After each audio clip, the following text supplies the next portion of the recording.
¿Qué tal? Yo soy Jimena Jiménez y hoy vamos a entrevistar a una persona que ha llevado una vida de perros. Sí, estamos con el señor Canito Bermúdez Aguayo, entrenador de perros. Sit. ¿Qué tal, señor Canito? ¿Qué tal? ¿Qué tal? Sit. Stay. Sit. ¿Le gusta entrenar perros? Perro, qué pregunta, claro que sí. Sit. Está hermoso. Gracias. Y usted está preciosa. ¿Cómo se llama? Me llamo Canito Bermúdez Aguayo. Easy. Sit. No, Sit. usted no, el perrito. ¿Cómo lo llama? Ah, pues así, mire. Come. Come. Come. Así lo llamo, aunque nunca me hace caso el desgraciado, ¿no? Pero así lo llamo. Come. Trabajar con Come. animalitos debe ser difícil. Pues bien difícil, la verdad. Porque un tío mío también trabajaba con animalitos y decidió abandonar la chamba. ¿También entrenaba perros? No, trabajaba en policía y tránsito. ¡Stand up! Bueno. ¡Stand up! Bueno, me imagino que debe ser difícil. Sí. ¿Ha tenido alguna experiencia desagradable? Sí, cómo no. Apenas la semana pasada se me murió un perrito. Sufrí mucho. Ay, pobrecito. Era un perrito como este. ¿Cómo lo siento? Ah, pues así, mire. ¡Sit! ¡Sit! Nada más dígale sit y se sienta. Bueno, cuéntenos algo de usted. ¿Desde cuándo se interesó por los perros? Uy, desde cachorrito. Y es que lo llevo en la sangre. ¡Stay! ¡Stay! ¿Por qué dice que lo lleva en la sangre? Ah, es que mi mamá, no mi mamá no. Mi papá conoció a mi mamá en un cabaret de rompirrasga. Él era artesano, labraba la madera. Y mi mamá pues trabajaba en un cabaret, siempre bailando el baile del perrito, ¿no? ¿Y qué pasó? Pues esa noche mi papá tomó de todo, como whisky, vodka, tequila. Y se cruzó. Exactamente. Con tanta bebida. No, con mi mamá. Con mi mamá, sí, se cruzó con mi mamá. Es que ya andaba bien cohete y pues a cubetazos. ¡Qué luego barbaridad! La verdad es que yo soy hijo de un labrador con corriente. ¿Y eso lo hace sentir mal? No, la verdad, por mí no hay pedigrí. Yo sé que por eso me gustan tanto los perros, ¿no? Easy, come on. Come here with the lady. Bueno, Come here with the pero lady. no me dijo cómo se llama el perrito. Pues no sé, no es mío. Lo estoy entrenando. Pues, ¿cómo se llamará? A ver, déjeme ver, a ver. Come here, don't bite. I mother you. One. Se llama One, o sea, uno. Se llama uno. ¿Uno? Un nombre muy original, Sí, ¿no? sí. Y es obediente. Sí, pues no sé, digo, tengo poco tiempo entrenándolo, pero ya obedece, mire. Mira. One, sit, one. Uno. Stand up, go. Away. Go for the ball. I don't have the ball, pero go que for no. the ball.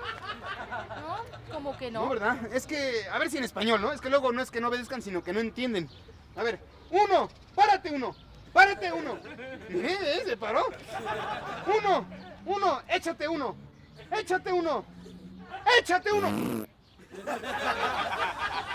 ¿Ya ve? Ya se echó uno. No, de que me obedece. Sí, ya me di cuenta. Pero alguna otra gracia sabrá hacer, ¿no? Pues yo nada más he visto que haga del 2, pero igual, no sé, habría que ver. ¿Le puedo pedir la patita? Uy, no, esa no se la sabe. Pero se sabe el chorrito, pídasela. Ah, pues uno, échate el chorrito. ¿Ve? Sí entiende. Veo que tiene un parche en el ojo. Sí. ¿Acaso lo atacó algún perro? No, nada de eso. Lo que pasa es que este perrito está en celo. ¿Y eso qué? Pues es que me salió una perrilla. Y no quiero que la vea, ¿no? Porque si la ve, no, me deja sin ojo. No, cuando esté en celo, se quiere echar hasta las perrillas de los ojos. Stay, don't put you jarioso. Por último, dígame, ¿el estar trabajando con perros o estar conviviendo con perros no afecta su relación con su pareja? No, para nada. De hecho, a mi novia también le gustan los perros. Tiene una perrita muy bonita. Uy, me encanta que me mueva la colita. Bueno, eso quiere decir que la perrita está contenta. No hablo de la perrita, hablo de mi novia. Me encanta que me mueva la colita. Yo soy Jimena Jiménez. Hasta pronto. Sí, pues ni que el más guapo. Sí, él sabe más, sí, es cierto. Ah, sí, pues mi tío es licenciado y sabe más que el tuyo. Pues no creo que sepa más que mi tío Barnaby. Él lo sabe todo. ¿El mugroso de tu tío? ¿Ese pelele? ¡Pelele a tu abuela! ¡Familia! ¡Chamacos! ¡Espérense! un suelo. ¡Esténse quietos! ¡Están mordiendo! ¿Qué te pasa? Tío Barnaby, usted te dijo Pelele. Mira, déjalo. Se ve que no sabe quién es el rey Pelele. Es un futbolista brasileño. ¡Órale! ¿Sabes cómo mi tío sabe un chorro? A ver, ¿quién descubrió América? Pues, ¿cómo quién? Pues entre Antonio Roca y Carlos Reynoso. Pues, ¿quién más va a ser? No manches. ¿Quién descubrió el continente americano? No, pues yo de americano no sé mucho. Yo puro panball. Ándale,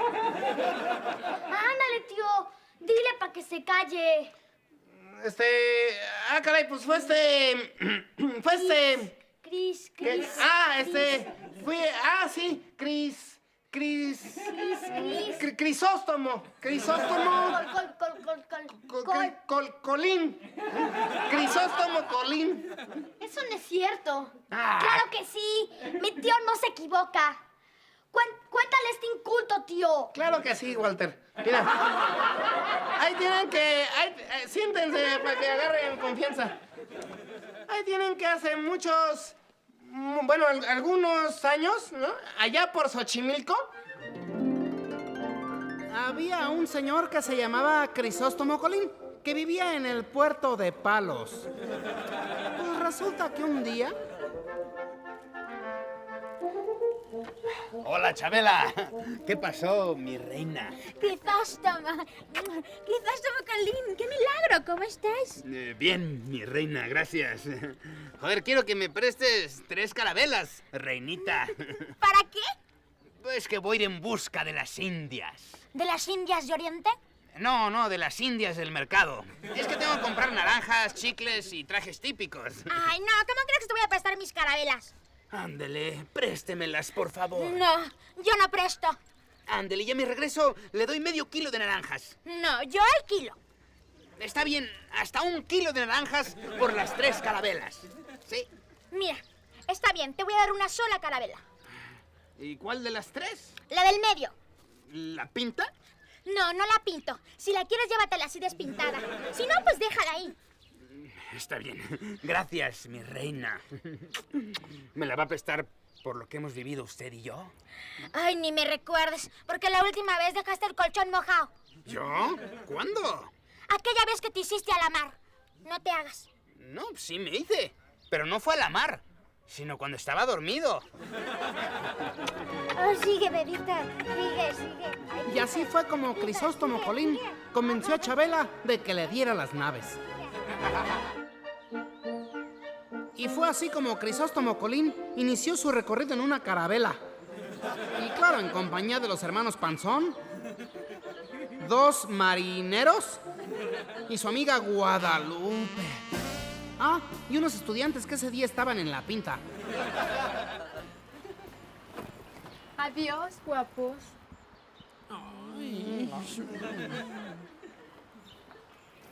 Oye, Crisóstomo, ¿Qué pasó, Guada? ¿por qué no corres a esos marineros? ¿Por qué? Por su culpa nos podemos hundir. ¿Por qué lo dices? ¿Es que no ves que se les hace agua a la canoa? Creo que son del otro lado. Sí, tienen toda la cara. ¿No? No, a uno le falta un ojo. Tienes razón, Guada. Los voy a correr. Siéntate. ¡Motín! ¡Motín! ¡Hay un motín a bordo! ¿En dónde? Pues abajo de usted. Está usted sentado encima. Ahora que si en vez del motín prefiere un bicicletín, aquí traemos uno. Está lindo, ¿no? Sí, pero no, estoy bien aquí. Gracias. Vale, ¡Vamos, adelante! ¡Adelante! Señor Colín, estamos perdiendo velocidad. ¿Qué dicen las banderas? Nada, no hice nada. Están calladitas. ¡Vamos, adelante! Señor Colín, alcanzamos a ver naves enemigas. Pero dígame, ¿por dónde vienen? ¡Por favor! Está bien. Por favor, dígame, ¿por dónde vienen? ¡A la derecha! ¡Ay, señor Colín! Está soplando un viento bien fuertísimo. Pues levanten las velas. Y está bien, pero que conste que se nos van a pagar, ¿eh? Tan alta. ¡Vamos! Y así fue como Crisóstomo Colín siguió su camino, siempre por el mismo canal. Algunos pensaron que cambiaría de canal. ¡Adiós, Alberto! ¡Adiós, pero pues no le llegaron al precio. En fin, aquella tarde, Crisóstomo, cansado de navegar, se dio cuenta de que necesitaba de distracción. Así que buscó la llave del camarote para irse con su novia, pero se dio cuenta de que la tenía Guada. ¡Guada! ¿Tú tienes la llave? Sí, aquí la traigo, Colin. ¿Qué? ¿Quieres intercambiar apellidos? Señor Colín, tenemos problemas. Que se nos han agotado los víveres. ¿Todos? Casi. Solo nos queda un víver. Y la botella de agua se cayó y se hizo añicos. ¿Y él los recogió? Casi. Nada más quedó un añico. Hoy hemos tenido muchas crisis. Sí, ojalá que esta haya sido la última crisis. ¡Tierra para sus macetas! ¡Tierra a la vista! ¡Tierra a la vista! ¡Ahí está! ¡Ahí está! ¡América! ¿Qué? ¿De qué hablas? ¡América! ¡Ahí está el América! Yo sabía que el América entrenaba por aquí. ¡América! ¡Águilas! ¡América! ¡A ganar! No te detengas, tú serás el campeón.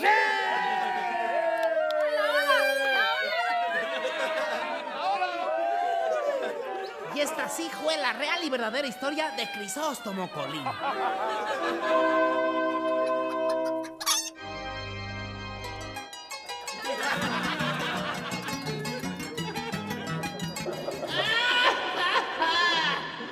Nadie sabe, nadie supo la verdad sobre esta terrorífica historia. Fue horrible, fue horrible. Nadie sabe, nadie supo de esta historia llena de misterios. Nadie sabe, nadie supo de esta historia de horror y de hipocresía. Nadie sabe, nadie supo de esta maldita rueda que se cayó. Nadie sabe, nadie supo de esta falsa y equivocada leyenda. Ni lo poco que sale a la luz. Pero nadie sabe. Nadie. Al grano. No, mi grano no. Mi grano no, mi forúnculo no. ¿Qué fue lo que pasó, hombre? Yo qué sé. No dije nadie sabe, nadie supo. ¿Yo por qué voy a saber? Solo porque soy el longe moco creen que lo sé todo. Si no supiera todo estaría trabajando en la botana. Don Quijote, Guanajuato, corriendo cámaras, acción. Vamos, Sancho, que tenemos que luchar contra ese gigante. Pero, Don Quijote, ese es el molino. ¡Córtale, Chicho, córtale, mi chavo! Perdón, pero no puedes decir contra ese gigante. En lugar de gigante, di tienda que te da más por tu dinero. Y tú no puedes decir el molino. En lugar de el molino, di su pastelería. Por favor, sí, por favor. Oye, permíteme, No, permíteme nada. No puedes decir marcas. O lo haces como te digo o te me vas. No, está bien, Por está favor, bien. sí, como por diga. favor. ¡Córrela! Vamos, Sancho, que tenemos que luchar contra ese tiendota que te da más por tu dinero. Pero, Don Quijote, ese es su pastelería. Te equivocáis, Sancho. Es mejor que apresuremos el paso para llegar a tiempo al 27º Festival Internacional Cervantino. Cierto, Sancho. El Cervantino es una fiesta de la cultura. ¡Córtale! ¡Córtale, mi chavo! ¿Qué en primera no puedes enseñar las nachas del burro al público? ¿Se me torció? No, mi chavo, por favor, o sea... Bueno, ¿y ahora qué? Más respeto para la gente, por Perdón, favor. perdón, No le perdón. puedes estar a salir... Discúlpame. Por favor, ¿sí? Y tú Pero te... yo solamente explicaba que el Cervantino es la magna fiesta de la cultura. Pues ahí está. No puedes decir eso de magna fiesta de la cultura, por favor, mi Bueno, chavo. pero es que eso es el Festival Internacional Cervantino de Guanajuato. Y pues eso es lo que queremos comunicar en este promocional, ¿o no? Por eso, si estás haciendo un promocional, no puedes decir otras marcas. Mira, ¿Pero cuáles marcas? en lugar de magna, di gasolina sin plomo. Y en lugar de fiesta, di auto chiquito para los chavos. Sí, por favor. Oye, por favor, superportero. chavo. Vámonos, Superportero. vámonos. A ver, permíteme, que no te pases de listo, mi chavo. ¿Qué pasó? ¿Y ahora Nada, qué? este escudo no puede ir. En lugar de escudo, ponte un jabón. Por favor, ¿sí? Y no te pases de lanza, ¿sí? Por favor, más Oye, para allá. superportero. ¿Qué? Hazme para adelante el burro, ¿no?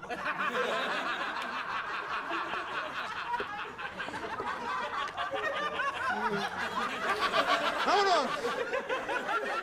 Cierto, Sancho. A ver, ¿qué te pasa, mi chavo? Sí, ahí está. A ver, eso, así, un beso, así, eso. ¡Vámonos! Cierto, Sancho. El Cervantino es la gasolina sin plomo, auto chiquito para los chavos de la cultura. Es una bella noche, sin duda alguna. No, a ver, córtale, mi chavo, córtale. Bueno, pero ¿ahora qué? ¿Sabes qué? No me había fijado, pero es que no puedes mostrar el animal, Sancho. ¿Qué? ¿El burro? Es que es muy erótico, ¿qué? No, si no es por el tamaño. Lo que pasa es que este es el programa de Eugenio Derbez. ¿Y eso qué? Es que no puede salir el burro como estelar, mi chavo.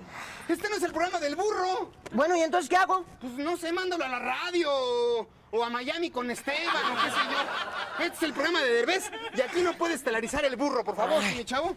Ni tampoco me traigas al borrego. A ver, Rafa, sácame el animal.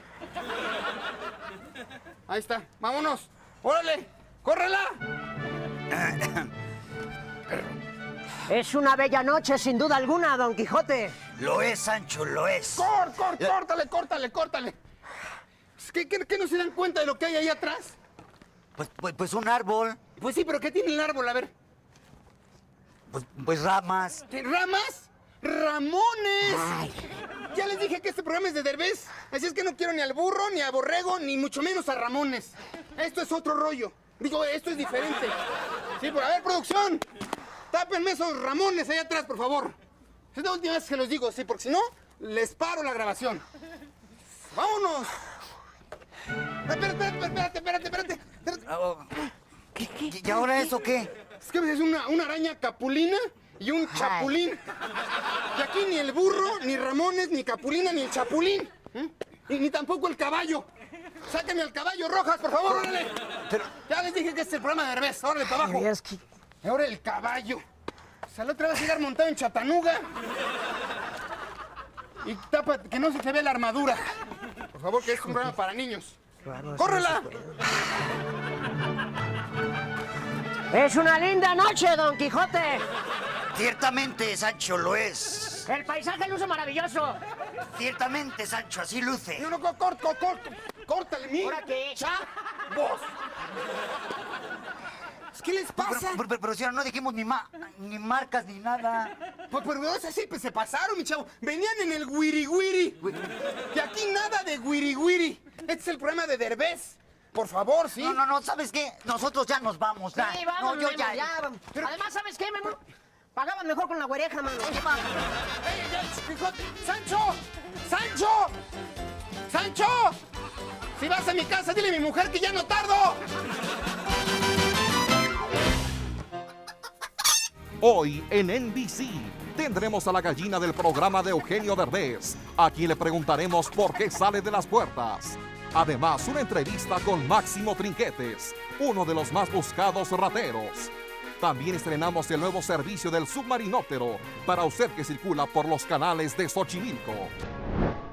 Este es su noticiario NBC, con las noticias nacionales e internacionales.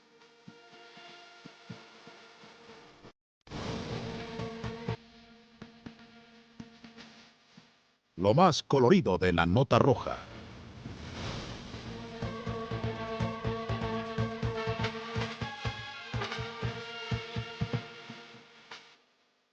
Deportes a la altura de sus exigencias. Finanzas y política con todo sobre el pan y la canasta básica. Información vial.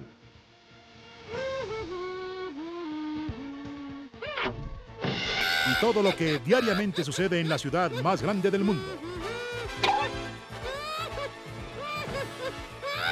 Un noticiario con todos los profesionales.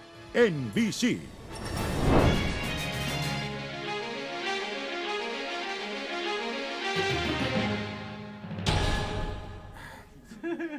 Buenas noches, qué bueno que están nuevamente con nosotros en su noticiero NBC. Un noticiero tal vez no tan chistoso como los noticieros de la competencia, pero trataremos de inventar las noticias más absurdas sobre políticos y las noticias más sangrientas sobre nota roja para que esto parezca un noticiero real. Le doy la bienvenida a mis compañeras Alma Madero. Hola, ¿qué tal, amigos? Y Betty a la Triste Vergara. Pues por mi parte es todo y los esperamos mañana con más información. Empezamos con las noticias. Hoy, en una comida en donde se habló del conflicto en Chiapas, se presentaron unos sujetos armados. Además, llegaron cubiertos con pasamontañas. Aquí trajimos algunos para que usted los vea. Aquí tenemos unos cubiertos con pasamontañas. Tenedor, cuchillo y cuchara. Avionazo en la Ciudad de México. Tenemos las imágenes. Vean nada más. Es el avión Hércules, uno de los más grandes del mundo. ¡Qué bárbaro! Es un avionazo. El COFIPE en contra del G4. Insistirán ante la STIPS y el IPAP para que la LFT y la CCE apoyen su movimiento. Según la NTX, el FEATS y la UEDEO intervendrán en apoyo al COFIPE. Eso es TODO. Esta es la fuente es de la UPI y la AFP. ¿De qué se trató? NPI. Detienen jefe de famosa banda. El jefe de la banda del Recodo fue detenido antes de que se cayera de la tarima en donde estaba tocando. Detienen a mexicanos que trataban de cruzarse en la frontera. Los separaron a cubetadas de agua. En una tribu de caníbales, una mujer serbia... Una mujer servía... o sea, una mesera. Una mesera servía... Una mesera se hervía para ser devorada por los caníbales. Ahora vamos con nuestro nuevo servicio de submarinóptero desde Xochimilco. Adelante, Juan Chinango, pasa el agua. ¿Qué tal? Juan Chinango, pasa el agua. Desde el nuevo servicio del tráfico de las trajineras aquí en Xochimilco, desde el submarinóptero. Pues se puede ver que los canales están, bastante desahogados. Desde el canal de las Flores hasta la desembocadura con... Pero un momento, estoy viendo un accidente. Hay que ir a reportar eso. Permiso. Espérate, no me empujes, güey. ¿Qué? Pues tú, ¿para qué te andas para acá por el frente? ¿Qué pasa, maestro? ¿Qué? A ver, mira que te... A ver, ¿cuál es el alboroto? ¿Cuál es el alboroto? Este cuate que se me viene... ¿Qué pasó aquí? Pues Junior, que venía exceso de velocidad. O sea, yo venía escapando de los paparazzis. Agarren la onda, ¿no? A ver, platícanos cómo estuvo todo. Yo le digo. Mire, yo venía con mi pasaje, o sea, aquí la señorita, ¿no? Por el lado de la derecha. Y de pronto este cuate, no sé, se le cruzaron los canales o no sé qué, y que me choca de frente, ¿o no? Discúlpame, taxi driver, pero tú venías en sentido contrario. Oh, en sentido contrario yo. Claro. A ver, ¿para dónde va la corriente?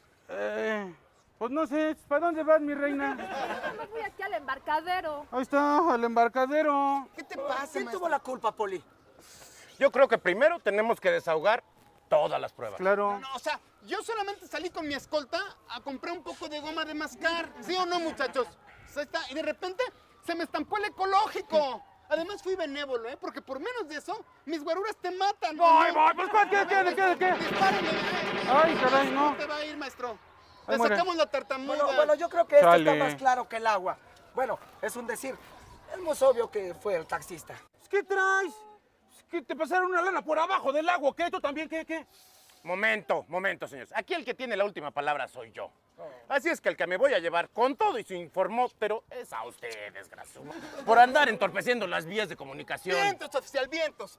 Tomó la decisión correcta, Además, usted es la única autoridad aquí. Vientos. Usted nomás quiere darme el avión, ¿verdad?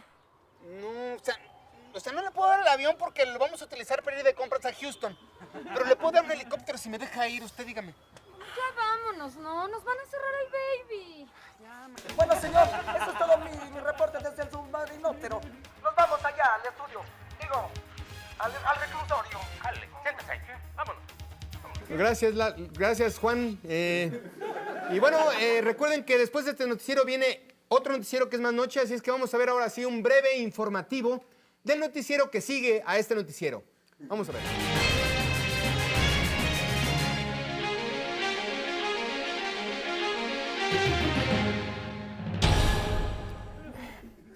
Bien, ya estamos de regreso y vamos a nuestra información latinoamericana con Alma. En Centroamérica se descubrió una fosa clandestina con cientos de cadáveres. Por supuesto, los cadáveres estaban descompuestos y México mandó ayuda humanitaria, consistente en varios mecánicos, para arreglar los cadáveres descompuestos. Fueron descubiertos más huesos en Lima. También fueron descubiertos huesos en la naranja. Y ya que estamos hablando de la naranja y el limón y la lima, vamos a hablar del sumo. Como usted sabe, el sumo en Japón es un deporte de gran tradición. Ahora en México también hay muchos niños que se preparan en el sumo. Vamos a ver el reportaje. Esta es una competencia de sumo. Próximamente veremos competencias de múltiplico, del divido y del resto de las operaciones aritméticas. Ay, yo creo que necesito unas clasecitas porque no puedo hacer esta suma. No, pues si quieres yo te lo sumo. Continuamos. La discapacidad no reconoce sexo, ni edad, ni nacionalidad. Nuestro corresponsal nos informa que existen 400,000 personas con discapacidad en Chile. ¿Discapacidad en Chile? Eso se llama impotencia, ¿no? Y ahora vámonos al Zócalo de la Ciudad de México, donde está Rigoberto Peláez. Adelante, Rigoberto, te escuchamos. ¿Qué tal? Los saluda Rigoberto Peláez, desde el Zócalo del Centro Histérico. Sí, histérico porque aquí la gente parece estar hacinada. Sí, hacinada, más pasando. Algunos devotos vienen a la catedral, mientras que las mujeres devotas, sí, devotas, lucen sus taconzotes. Recordemos que con zapatos de tacón las nenas se ven mejor. Y con zapatos de Japón, las geishas se ven mejor. Como pueden observar, aquí la gente ofrece toda clase de servicios. A mí un carpintero me ha prometido unos muebles, pero yo la verdad, con promesas, sí, con promesas y sillas de buena calidad. El carpintero me ha dicho que esas no las puede hacer de ninguna madera. Él dice que su casa es tan fría que siempre enciende la chimenea y quema madera para que el frío definitivamente no extinga el fuego. Pero lo que sí extinga es lo que le ponen a las tostadas, aunque algunos prefieren echar pata a las tostadas. Por cierto, en un puesto de garnachas me hablaron de una tostada y me dijeron que no se hace nada. Sí, que no se hace nada la tostada porque me puede hacer daño cenar pesado. Reportó para NBC, Rigoberto Peláez. Eco. Gracias, Rigoberto. Yo vuelvo después de estos mensajes.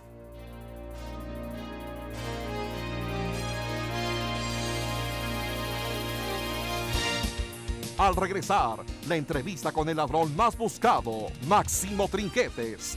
Más adelante, deportes con Javier Alarcón. Además, la gallina del programa de Eugenio Derbez, a quien le preguntaremos por qué sale cada vez que se abre una puerta.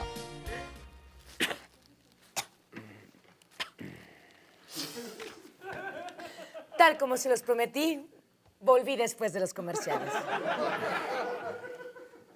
Ahora vamos con un inventor. Él es mecánico automotriz, quien recientemente...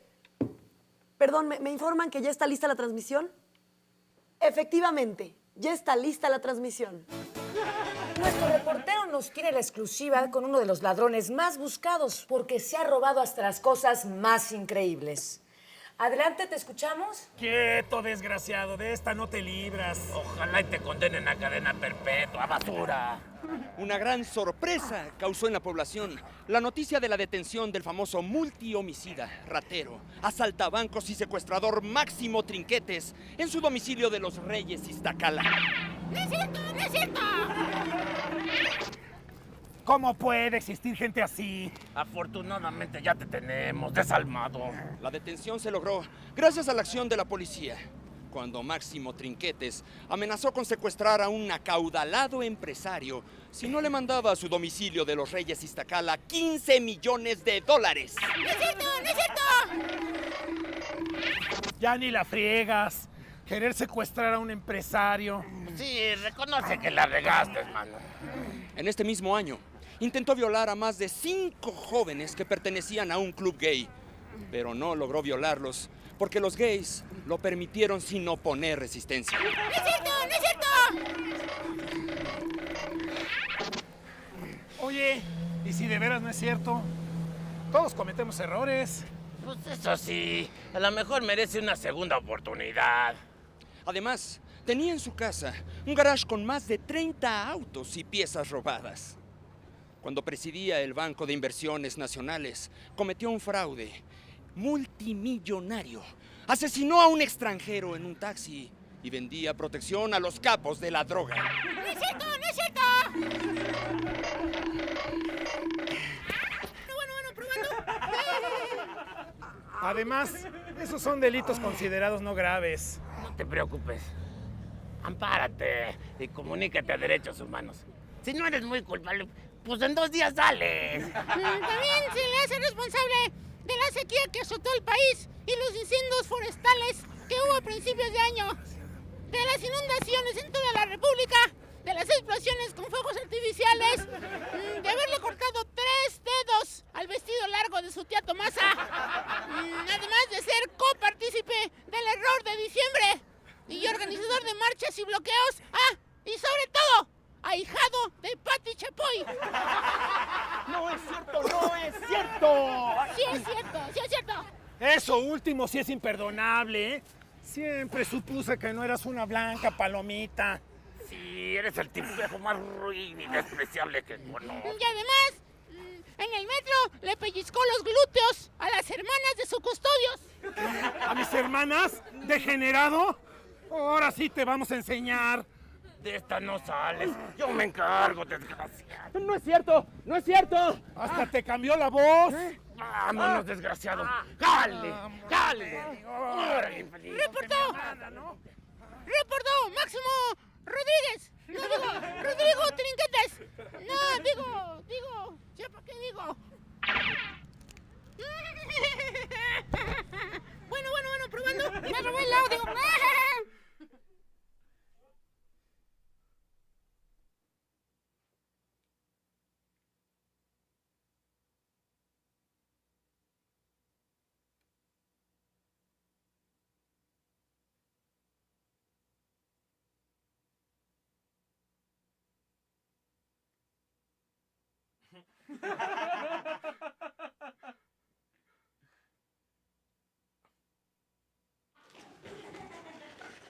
Bueno, perdón, mientras recuperamos el sonido de este programa, vamos a unos comerciales. Tampoco hay audio en los comerciales.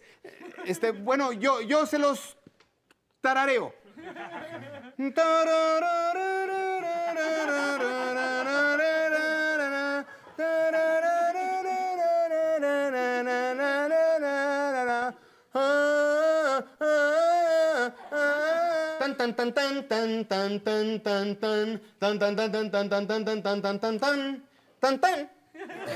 Ven, pues ya estamos de regreso. Señor, y ahora... Ya quedó el sonido. ¿Ah, ya? Sí, ya quedó. Ah, perfecto. Disculpen ustedes, ahora sí podemos seguir con las noticias. Cientos de porros realizaron saqueos, pintaron bardas y secuestraron autobuses. Estos mozalbetes se... Ah, no, perdón. Unos cuantos pseudoestudiantes realizaron actos de protesta dentro de unos comercios, luego se manifestaron con arte urbano y solicitaron asistencia del transporte urbano. Por otra parte, el ministro de la Secretaría de Juegos de Azar es buscado por la justicia acusado de un millonario fraude en prejuicio de... No, les decía que el funcionario ha sido invitado a las averiguaciones para esclarecer un ligero desvío de unos cuantos recursos del erario.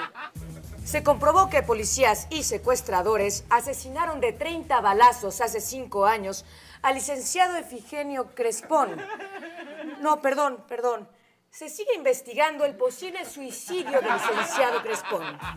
40 prostitutas se golpearon con granaderos y las llevaron a los separos, ya que representan un peligro para la salud. Ah, no, perdón. Les comentaba que unas lindas sexoservidoras y unos amables granaderos tuvieron un diálogo para limar asperezas. Estos invitaron a las muchachas a las oficinas para conocer de cerca la importancia de su labor social. Ahora vamos a deportes con Javier Alarcón. Gracias, Eugenio. Iniciamos con el fútbol. Tremenda goliza le propinó el combinado Topilejo-Naucalpan a la selección nacional. Bueno, perdón, fue un partido muy apretado. La selección mostró carácter. El arbitraje favoreció descaradamente al Topilejo-Naucalpan. La selección no jugó tan mal y perdió por la mínima diferencia. Apenas perdió 8-0.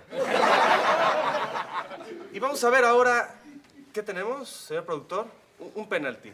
Un penalti. Es un equipo contra otro equipo. Vamos a verlo. Aquí se prepara el cobrador, toma impulso, dispara. ¿Para dónde chutó el penal? ¡Gol! ¿Para dónde chutó? ¡Gol! Y pasando a otra cosa, sin duda, uno de los mejores jugadores que ha dado México es Carlos Hermosillo. Es magnífico, carismático, goleador, va bien por arriba, remata bien con las dos piernas, en fin. Oye, ¿qué tú eres algo de Hermosillo o qué? Sí, habitante, vivo en Hermosillo, Sonora y vengo todos los días. Eso es todo en deportes, muchas gracias, Eugenio. Y ahora hacemos contacto con nuestro reportero Amado González. Adelante, Amado.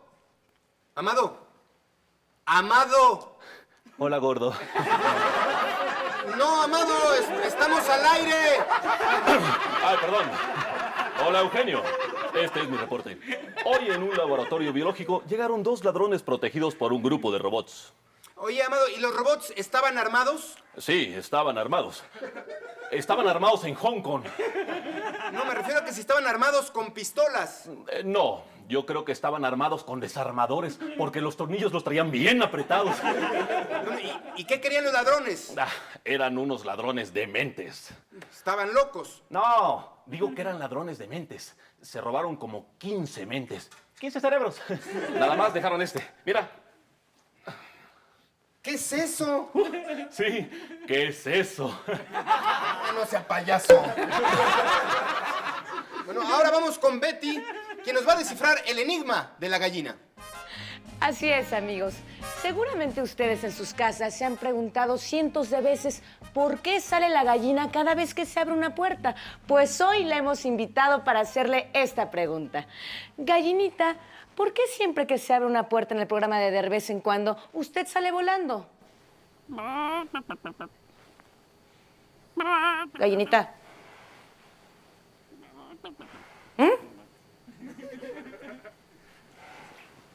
Betty, mami, las gallinas no hablan. Perdón. Bueno, pues nos quedaremos con la duda. Los esperamos en la próxima edición de este su noticiero NBC. Bien, eso es todo. Nos vemos mañana a la misma hora y... ya duérmase.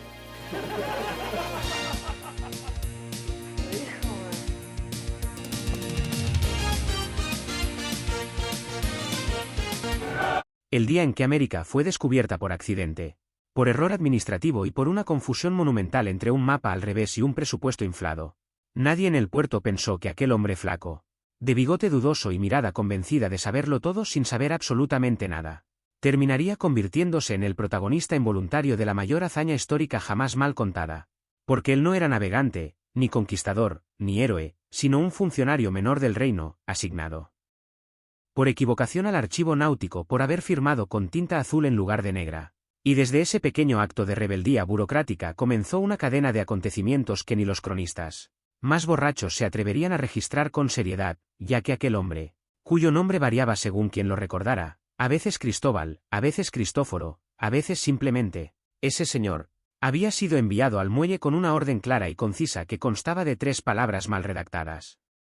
Descubrir nueva ruta, sin especificar hacia dónde, cómo, ni con qué recursos, lo cual fue interpretado por él como una invitación abierta a improvisar con entusiasmo, y así, con 3 carabelas alquiladas a crédito, una tripulación reclutada entre deudores, cantineros y un poeta que aseguraba haber visto el mar una vez en un sueño, partió convencido de que el mundo era más pequeño de lo que parecía en los mapas dibujados por su primo, quien jamás había salido del pueblo pero tenía una imaginación desbordante, y mientras las velas se inflaban con un viento que nadie había pedido pero todos agradecieron, el futuro descubridor ensayaba discursos heroicos frente al espejo roto de su camarote, practicando poses épicas que nadie vería y frases grandilocuentes que olvidaría al primer mareo, porque su verdadera fortaleza no estaba en la valentía sino en la absoluta incapacidad de reconocer el peligro, una virtud muy apreciada en los líderes involuntarios, y durante días navegaron sin rumbo claro, siguiendo estrellas que se movían sospechosamente y consejos contradictorios de un marinero que afirmaba haber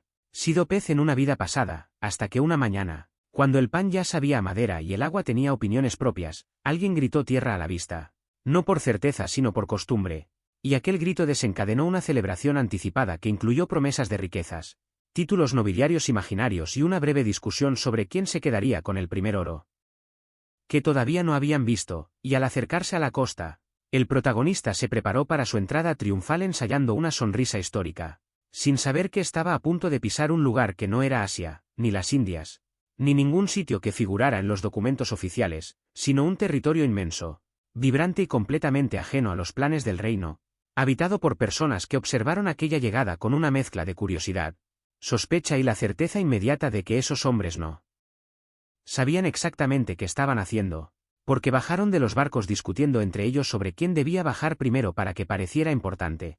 Tropezaron con la arena como si fuera una invención reciente y plantaron una bandera que se cayó 2 veces antes de quedarse clavada de manera poco convincente, y el supuesto líder declaró solemnemente que aquel lugar quedaba oficialmente descubierto, ignorando que cientos de ojos lo miraban pensando que ese extraño ritual debía de ser algún tipo de comedia extranjera. Y mientras el intérprete improvisado intentaba traducir palabras que no entendía usando gestos exagerados y sonidos inventados, el descubridor comenzó a relatar a su tripulación una versión glorificada de los hechos que todavía estaban ocurriendo, narrándose a sí mismo como un visionario mientras pedía discretamente que alguien le explicara dónde estaba exactamente. Y así, en medio de malentendidos culturales, regalos intercambiados sin saber su valor real y promesas que nadie pensaba cumplir, se sembró la semilla de una historia que con el tiempo sería reescrita, exagerada, corregida y nuevamente confundida, porque aquel hombre, convencido de haber llegado a su destino correcto aunque no supiera cuál era, ordenó registrar el hallazgo en un cuaderno mojado donde las letras se corrían como su lógica, describiendo la tierra como fértil,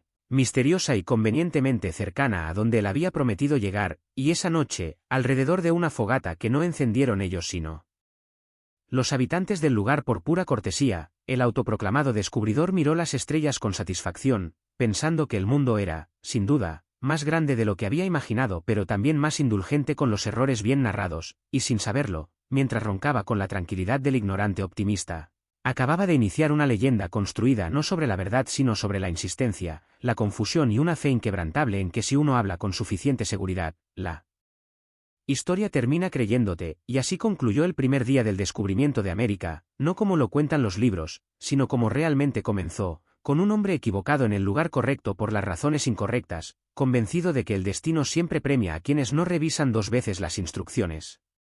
A la mañana siguiente del descubrimiento oficialmente improvisado, el autodenominado descubridor despertó con la incómoda sensación de que había triunfado demasiado pronto, porque él sol brillaba con una intensidad que no figuraba en ningún mapa y los sonidos del lugar no coincidían con las fanfarrias que había ensayado mentalmente, ya que en lugar de trompetas celestiales escuchó gallinas desconocidas, niños riendo sin protocolo y un mar que parecía burlarse suavemente de su hazaña.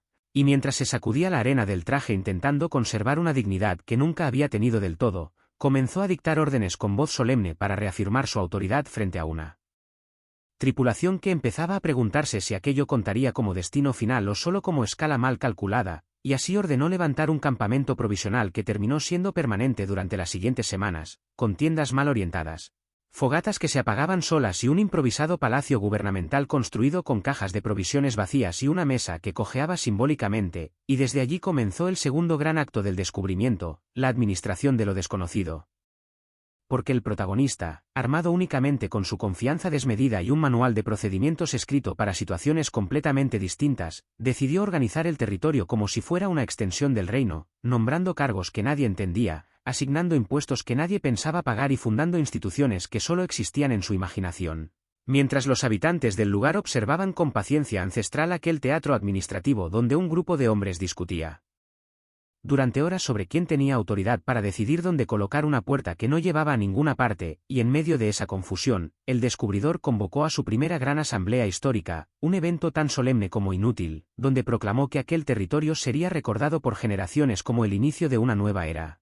Aunque no supo explicar exactamente cuál, y al ver que su discurso no generaba el aplauso esperado, decidió improvisar promesas más grandes, hablando de rutas comerciales, alianzas eternas y un futuro glorioso que nadie había solicitado pero que sonaba lo suficientemente interesante como para no interrumpirlo, y mientras tanto, su escribano oficial, que había sido contratado originalmente como cocinero, intentaba registrar cada palabra con una ortografía creativa que transformaba los conceptos en algo completamente distinto, garantizando que cualquier lector futuro se enfrentaría a una versión profundamente confusa de los hechos, y así, entre malentendidos lingüísticos y gestos exagerados, comenzaron los primeros intercambios culturales, donde objetos de valor incalculable se cambiaban por espejos que no reflejaban la verdad sino la sorpresa, y el protagonista interpretaba cada sonrisa como una señal inequívoca de admiración hacia su liderazgo, sin notar que la paciencia de los locales era más una estrategia que una concesión.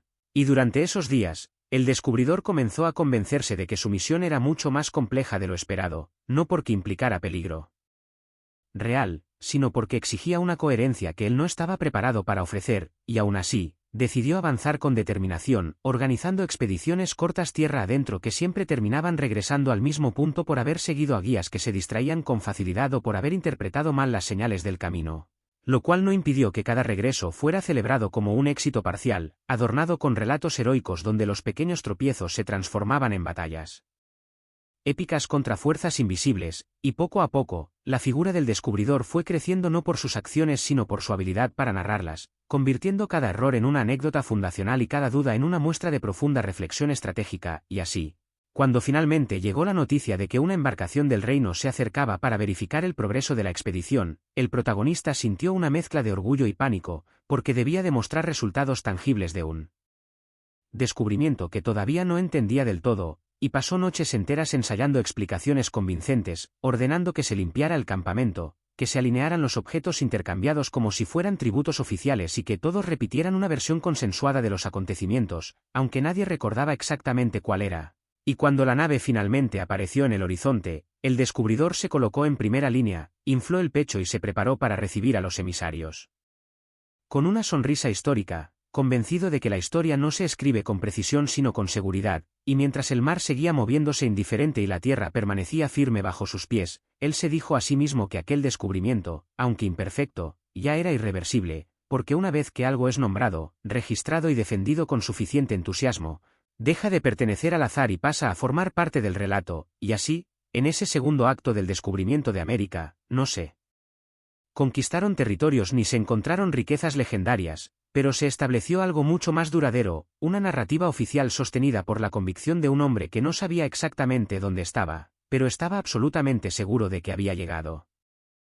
La llegada de la nave emisaria del reino no trajo consigo la claridad que el descubridor había imaginado, sino una nueva capa de confusión cuidadosamente envuelta en sellos oficiales, porque los enviados descendieron con expresión solemne, pergaminos enrollados y una autoridad que parecía ensayada frente al espejo, y al pisar la arena preguntaron de inmediato por los avances concretos de la expedición, a lo que el protagonista respondió con un discurso tan extenso como circular, lleno de referencias vagas, gestos amplios y silencios estratégicos que pretendían sugerir una grandeza todavía en proceso, y mientras hablaba, señalaba el horizonte como si allí estuvieran ocultas ciudades de oro esperando el momento oportuno para revelarse, y los emisarios, que habían sido entrenados para detectar exageraciones moderadas pero no desbordes de entusiasmo sin sustento, intercambiaron miradas incómodas mientras tomaban notas que no decían nada y asentían por pura supervivencia diplomática. Y así comenzó una inspección que nadie sabía exactamente cómo realizar, porque no había fortalezas que medir, ni rutas trazadas con claridad, ni tratados firmados con términos comprensibles, solo una sucesión de estructuras improvisadas. objetos intercambiados y relatos que variaban ligeramente según quien los contara, y el descubridor, consciente de que su mayor fortaleza seguía siendo la narrativa, decidió acompañar personalmente a los inspectores en un recorrido guiado que reinterpretaba cada detalle cotidiano como una señal inequívoca de progreso, explicando que las chozas temporales eran en realidad centros administrativos en fase inicial, que los caminos irregulares representaban rutas estratégicas de acceso y que la ausencia de conflictos visibles demostraba un control absoluto de la situación, y aunque los emisarios no parecían del todo convencidos, tampoco tenían instrucciones claras para declarar un fracaso, así que optaron por una ambigüedad prudente, registrando que el descubrimiento estaba en curso, pendiente de consolidación y sujeto a futuras evaluaciones.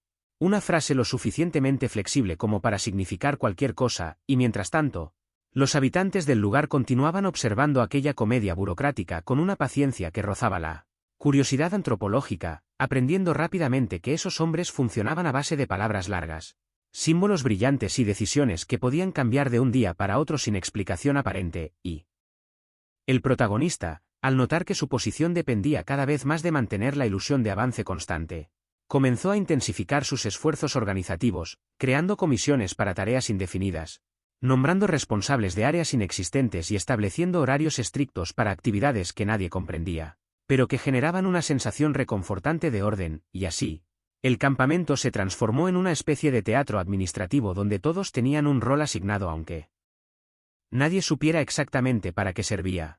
Y cada tarde se celebraban reuniones donde se discutían problemas abstractos con soluciones aún más abstractas, reforzando la idea de que algo importante estaba ocurriendo, y en medio de ese proceso, el descubridor empezó a notar un fenómeno inquietante: cuanto más hablaba de su misión, menos recordaba cuál había sido originalmente, porque su relato se había ido adaptando tanto a las expectativas ajenas que ya no distinguía entre la improvisación inicial y la versión oficial que ahora defendía con fervor.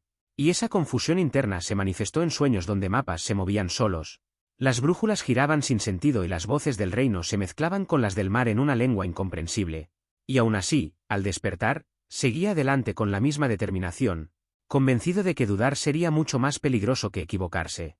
Y fue en uno de esos días de administración intensa cuando surgió el primer conflicto serio, no por enfrentamiento directo, sino por una acumulación silenciosa de malentendidos, porque una orden mal traducida, una promesa interpretada como compromiso eterno y un gesto considerado ofensivo sin intención provocaron una tensión que se extendió como una sombra sobre el campamento, y el descubridor, alarmado por la posibilidad de que su proyecto narrativo se viera amenazado, decidió intervenir con una demostración pública de liderazgo, organizando una ceremonia de reafirmación histórica donde proclamó nuevamente el carácter pacífico, visionario y casi inevitable de su presencia en aquella tierra, utilizando palabras que sonaban conciliadoras pero que nadie había pedido escuchar, y aunque el evento logró calmar momentáneamente los ánimos, también dejó claro que la convivencia no podía sostenerse indefinidamente sobre discursos sin acciones claras, y los emisarios del reino, que aún no se habían marchado del todo, comenzaron a presionar discretamente por resultados más tangibles, sugiriendo la necesidad de enviar informes optimistas pero creíbles, lo que obligó al descubridor a tomar una decisión crucial. Debía avanzar hacia el interior del territorio y traer algo que pudiera ser mostrado como prueba irrefutable de éxito, aunque no supiera exactamente qué buscaba, y así, organizó una expedición más ambiciosa que las anteriores, seleccionando cuidadosamente a quienes lo acompañarían no por su experiencia sino por su capacidad para no hacer demasiadas preguntas, y mientras se internaban en paisajes cada vez más complejos, el protagonista reflexionaba, sin admitirlo del todo, sobre la fragilidad de su empresa, entendiendo por primera vez que el descubrimiento no era un acto puntual sino un proceso lleno de consecuencias imprevisibles. Y aunque seguía convencido de que la historia terminaría dándole la razón, comenzó a sospechar que esa historia no sería tan dócil como había imaginado.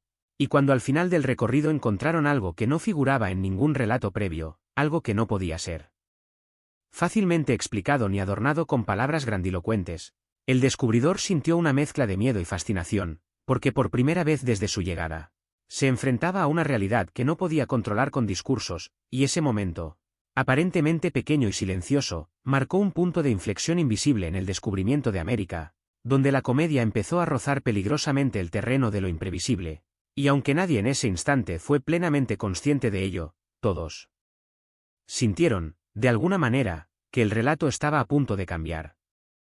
El hallazgo inesperado que detuvo la expedición en seco no fue una ciudad perdida ni una riqueza tangible, sino una evidencia incómoda de que el territorio no solo existía independientemente de los relatos del descubridor, sino que también poseía su propia lógica, porque al internarse más allá de las zonas ya recorridas, el grupo se topó con un asentamiento organizado de una manera que desafiaba cualquier clasificación apresurada, con caminos trazados con intención, señales que indicaban acuerdos colectivos y una estructura social que no necesitaba la aprobación de nadie para funcionar.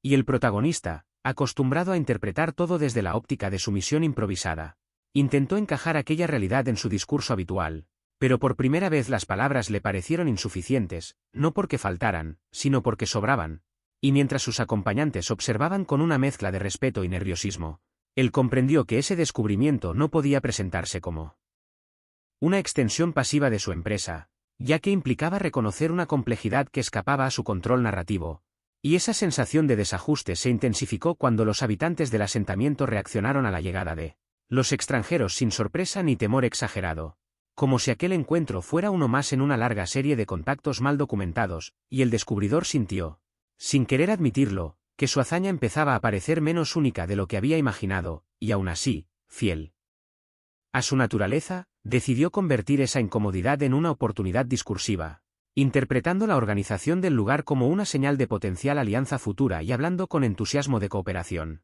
intercambio y progreso compartido, aunque no tenía una idea clara de cómo se traduciría eso en términos prácticos. Y mientras el intérprete improvisado luchaba por transmitir conceptos abstractos que no tenían equivalencia directa, se produjeron diálogos fragmentados, miradas prolongadas y silencios que decían más que cualquier declaración formal, y en ese ambiente cargado de expectativas confusas, el descubridor empezó a notar que su autoridad dependía cada vez menos de los títulos otorgados por el reino y más de su capacidad para adaptarse a una realidad que no había previsto, lo cual resultaba profundamente inquietante para alguien que había construido su identidad sobre la certeza inquebrantable. Y al regresar al campamento con noticias del asentamiento, la reacción fue desigual, porque algunos vieron en ello una confirmación del éxito de la expedición, otros un motivo de preocupación y unos pocos, más perspicaces, una señal de que el relato oficial necesitaría ajustes significativos, y los emisarios del reino, al escuchar los informes, adoptaron una postura cautelosa, recomendando prudencia en los registros escritos y sugiriendo que ciertos detalles se presentaran de manera más favorable,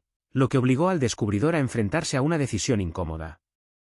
Debía elegir entre describir lo que había visto o narrar lo que se esperaba que hubiera visto, y aunque su instinto inicial fue optar por lo segundo, algo en su experiencia reciente lo hizo dudar, no por escrúpulos morales, sino por la sospecha de que la realidad, en esta ocasión, podría ser más convincente que cualquier exageración, y esa duda se reflejó en sus noches de insomnio, donde repasaba mentalmente cada conversación, cada gesto y cada silencio, intentando encontrar una versión coherente que pudiera sostenerse frente a futuras inspecciones, y mientras tanto, el campamento continuaba su vida cotidiana, con rutinas que ya parecían normales, discusiones administrativas que se repetían por inercia y ceremonias que habían perdido su solemnidad inicial, y en ese contexto de aparente estabilidad, comenzaron a surgir pequeñas grietas, no en forma de rebelión abierta, sino como un cansancio acumulado, una sensación compartida de que el proyecto había crecido más allá de las capacidades de su líder, y el descubridor, percibiendo esa fatiga colectiva, decidió redoblar sus esfuerzos para reafirmar su visión, convocando reuniones más frecuentes, pronunciando discursos más elaborados y apelando constantemente a la idea de legado histórico, una palabra que utilizaba como comodín para justificar decisiones poco claras. Y aunque algunos seguían creyendo en él por convicción o conveniencia, otros empezaron a cuestionar en privado la viabilidad de la empresa, preguntándose cuánto tiempo más podrían sostener una narrativa que requería cada vez más energía para mantenerse intacta. Y fue en medio de ese clima de tensión contenida cuando ocurrió un episodio aparentemente menor pero profundamente revelador, porque una discusión trivial sobre la distribución de recursos derivó en un intercambio de reproches donde salieron a la superficie las contradicciones acumuladas, las promesas incumplidas y las expectativas frustradas, y el descubridor, sorprendido por la intensidad de la confrontación, intentó mediar con palabras conciliadoras que ya no tenían el mismo efecto, y por primera vez se vio obligado a escuchar críticas directas a su liderazgo, críticas que no podía desactivar con gestos teatrales ni con referencias grandilocuentes al futuro, y aunque la situación no escaló a un conflicto abierto, dejó claro que la autoridad basada únicamente en la confianza ciega tenía un límite, Y esa constatación marcó un cambio sutil pero significativo en la actitud del protagonista, que comenzó a mostrarse más reflexivo, menos seguro en sus declaraciones y, paradójicamente, más humano en sus dudas. Y esa transformación no pasó desapercibida para quienes lo rodeaban, algunos de los cuales interpretaron el cambio como una señal de debilidad, mientras otros lo vieron como una oportunidad para replantear la empresa en términos más realistas, y así, entre ajustes improvisados, concesiones discretas y una creciente conciencia de la complejidad del territorio, el descubrimiento de América avanzaba hacia una fase menos espectacular pero más decisiva, donde la comedia inicial daba paso a una negociación constante con lo imprevisto, y el descubridor, enfrentado por primera vez a la posibilidad de que su nombre no quedara grabado como había imaginado, empezó a preguntarse si la historia recordaría sus palabras o sus silencios, sus intenciones o sus consecuencias, y aunque no tenía respuestas claras, comprendió que ya no podía limitarse a hablar del descubrimiento como un acto cerrado, porque se había convertido en un proceso vivo, contradictorio y difícil de controlar, y mientras el sol se ponía una vez más sobre el campamento, tiñendo de sombras alargadas las estructuras improvisadas, el protagonista sintió que el verdadero desafío no era conquistar ni administrar, sino aprender a convivir con una realidad que no se dejaba reducir a un relato único, y ese reconocimiento, silencioso pero persistente, preparó el terreno para los acontecimientos que pronto pondrían a prueba no solo su liderazgo, sino la propia idea de descubrimiento que había sostenido desde el principio. La fase siguiente del descubrimiento no comenzó con una gran decisión ni con un acto heroico, sino con una acumulación de pequeños ajustes cotidianos que fueron modificando silenciosamente la dinámica del campamento. Porque tras las tensiones recientes el descubridor comprendió que debía cambiar su manera de liderar sin admitir abiertamente que algo había fallado, y así adoptó una estrategia más sutil, presentando cada corrección como una mejora natural del plan original, aunque ese plan nunca hubiera existido con claridad, y empezó por delegar responsabilidades reales, no como gesto de confianza sino como mecanismo de supervivencia administrativa, permitiendo que otros tomaran decisiones prácticas mientras él se reservaba el papel de visionario general, una posición más cómoda y menos expuesta al desgaste diario. Y esa redistribución de funciones generó un efecto inesperado, porque algunos miembros de la expedición comenzaron a demostrar habilidades que hasta entonces habían permanecido ocultas bajo el ruido de los discursos, organizando recursos con eficiencia, estableciendo rutinas sostenibles y negociando acuerdos informales con los habitantes del territorio que resultaban mucho más efectivos que cualquier proclamación solemne, y el descubridor observaba ese proceso con una mezcla de alivio y celos contenidos, consciente de que el proyecto empezaba a funcionar mejor cuanto menos intervenía directamente, y esa contradicción interna se convirtió en uno de los ejes de su reflexión silenciosa, ya que por primera vez se enfrentaba a la posibilidad de que su mayor contribución no fuera la acción sino la renuncia parcial al control, y mientras el campamento adquiría una apariencia más estable, con intercambios regulares, zonas definidas y una convivencia menos tensa, los emisarios del reino comenzaron a preparar su partida, satisfechos con haber reunido suficiente material ambiguo para justificar la continuación de la empresa sin comprometerse demasiado, y antes de marcharse, dejaron instrucciones vagas sobre la necesidad de mantener el orden, ampliar el conocimiento del territorio y enviar informes periódicos que reflejaran avances constantes, lo cual el descubridor interpretó como una validación implícita de su liderazgo, ignorando convenientemente las reservas expresadas entre líneas. Y una vez que la nave desapareció en el horizonte, se produjo un cambio perceptible en el ambiente, porque la presión externa disminuyó y dio paso a una responsabilidad más inmediata y concreta, la de convivir día a día con las consecuencias de las decisiones tomadas.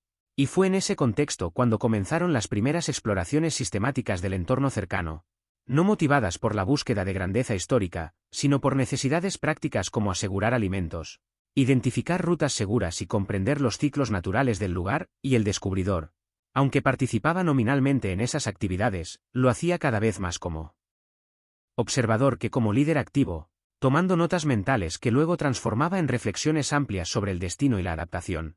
Y esa distancia progresiva le permitió notar algo que antes había pasado por alto, que el descubrimiento no era una experiencia uniforme sino una suma de vivencias distintas.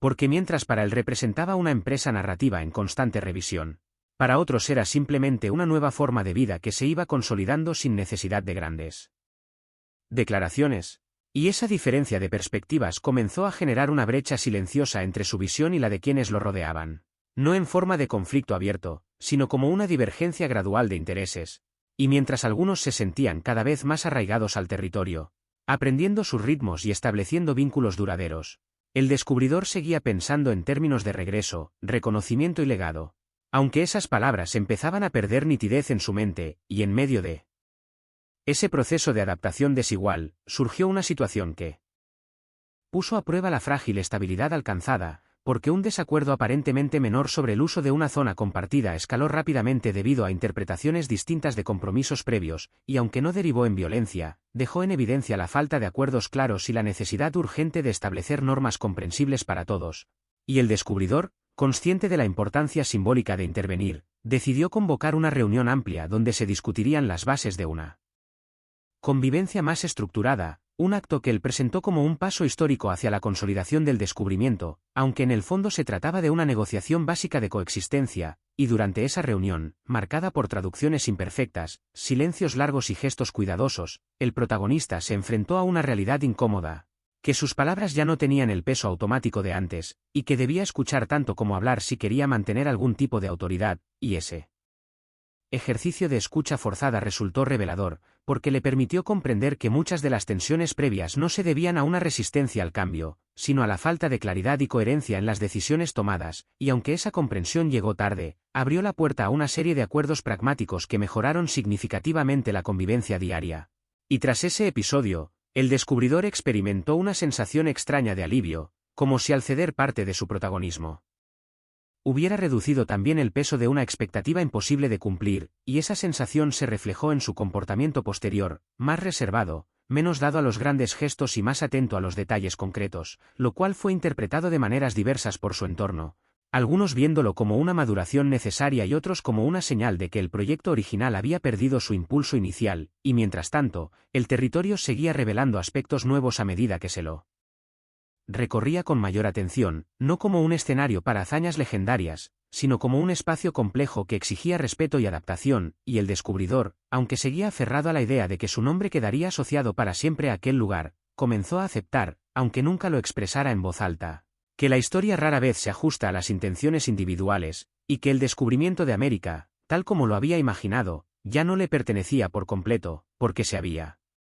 transformado en una experiencia compartida, moldeada por decisiones colectivas, errores acumulados y aprendizajes inesperados, y esa aceptación parcial no resolvió todas sus dudas, pero le permitió continuar sin la necesidad constante de justificar cada paso como un acto trascendental, y así, mientras el campamento se consolidaba como una comunidad híbrida y funcional, el protagonista se encontró en una posición paradójica, siendo al mismo tiempo el origen simbólico del proyecto y un participante más en su evolución cotidiana, y esa paradoja, lejos de debilitarlo por completo, le otorgó una nueva perspectiva desde la cual observar el desarrollo del descubrimiento, no como una línea recta hacia la gloria, sino como un proceso irregular donde el verdadero desafío no era imponer una visión, sino aprender a convivir con las consecuencias de haber llegado a un lugar que no estaba esperando ser descubierto, y al caer la noche, mientras el murmullo del campamento se mezclaba con los sonidos del entorno, el descubridor comprendió que el relato que había iniciado seguía escribiéndose, pero ya no dependía exclusivamente de su voz, y esa certeza, inquietante y liberadora a la vez, marcó el inicio de una etapa en la que el descubrimiento de América dejaría de ser una historia sobre un hombre y comenzaría a convertirse, de manera inevitable,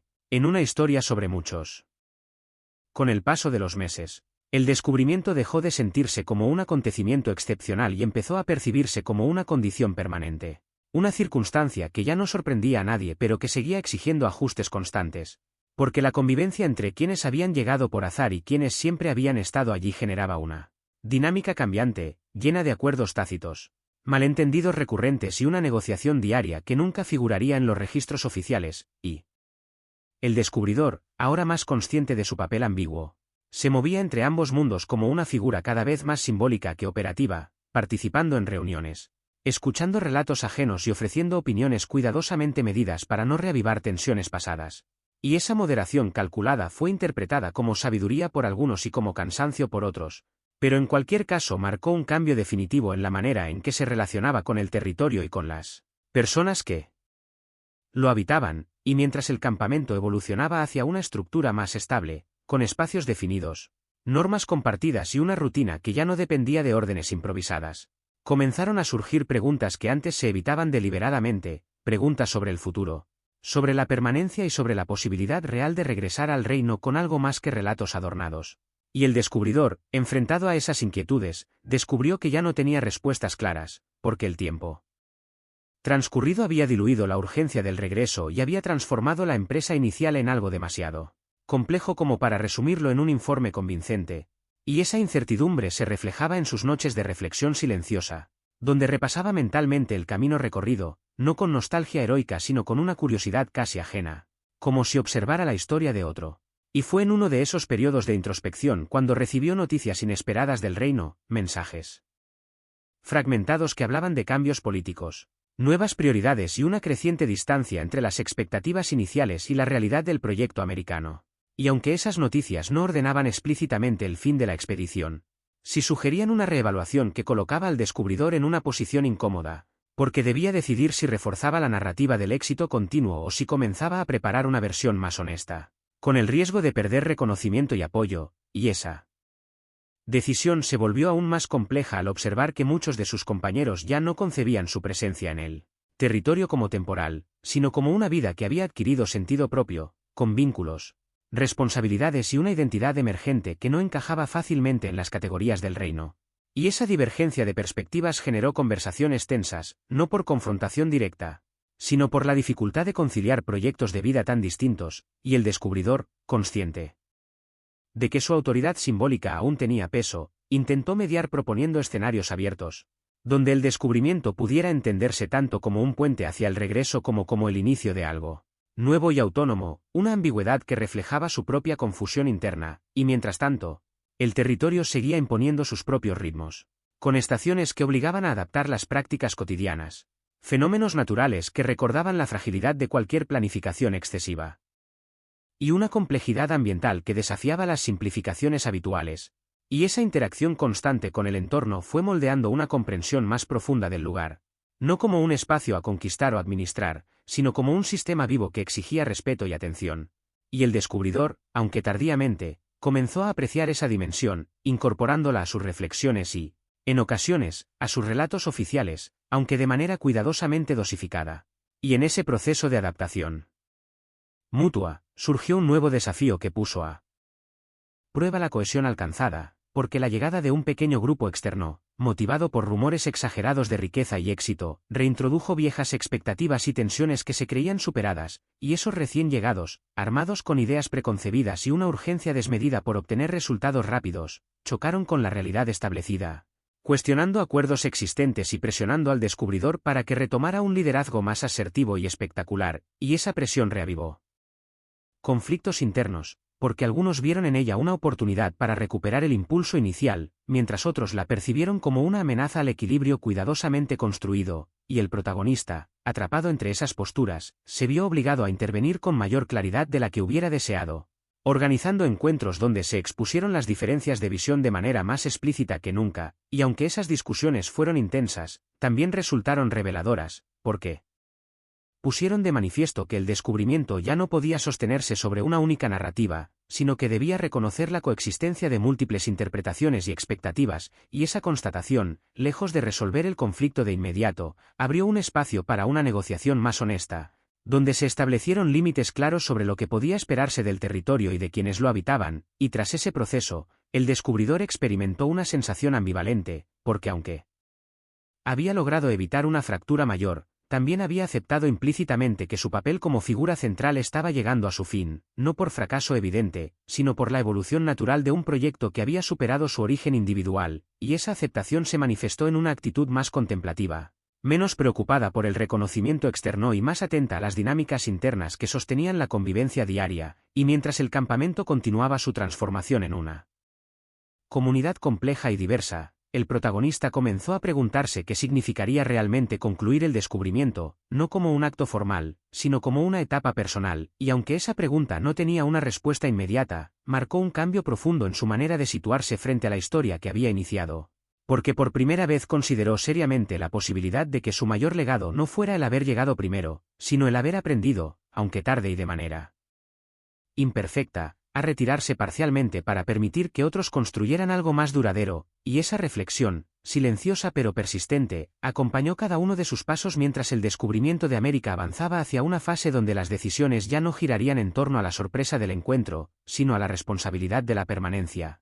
Una responsabilidad que nadie había previsto pero que ahora definía el verdadero alcance de aquella empresa iniciada por error, convicción y una fe excesiva en el poder de las palabras.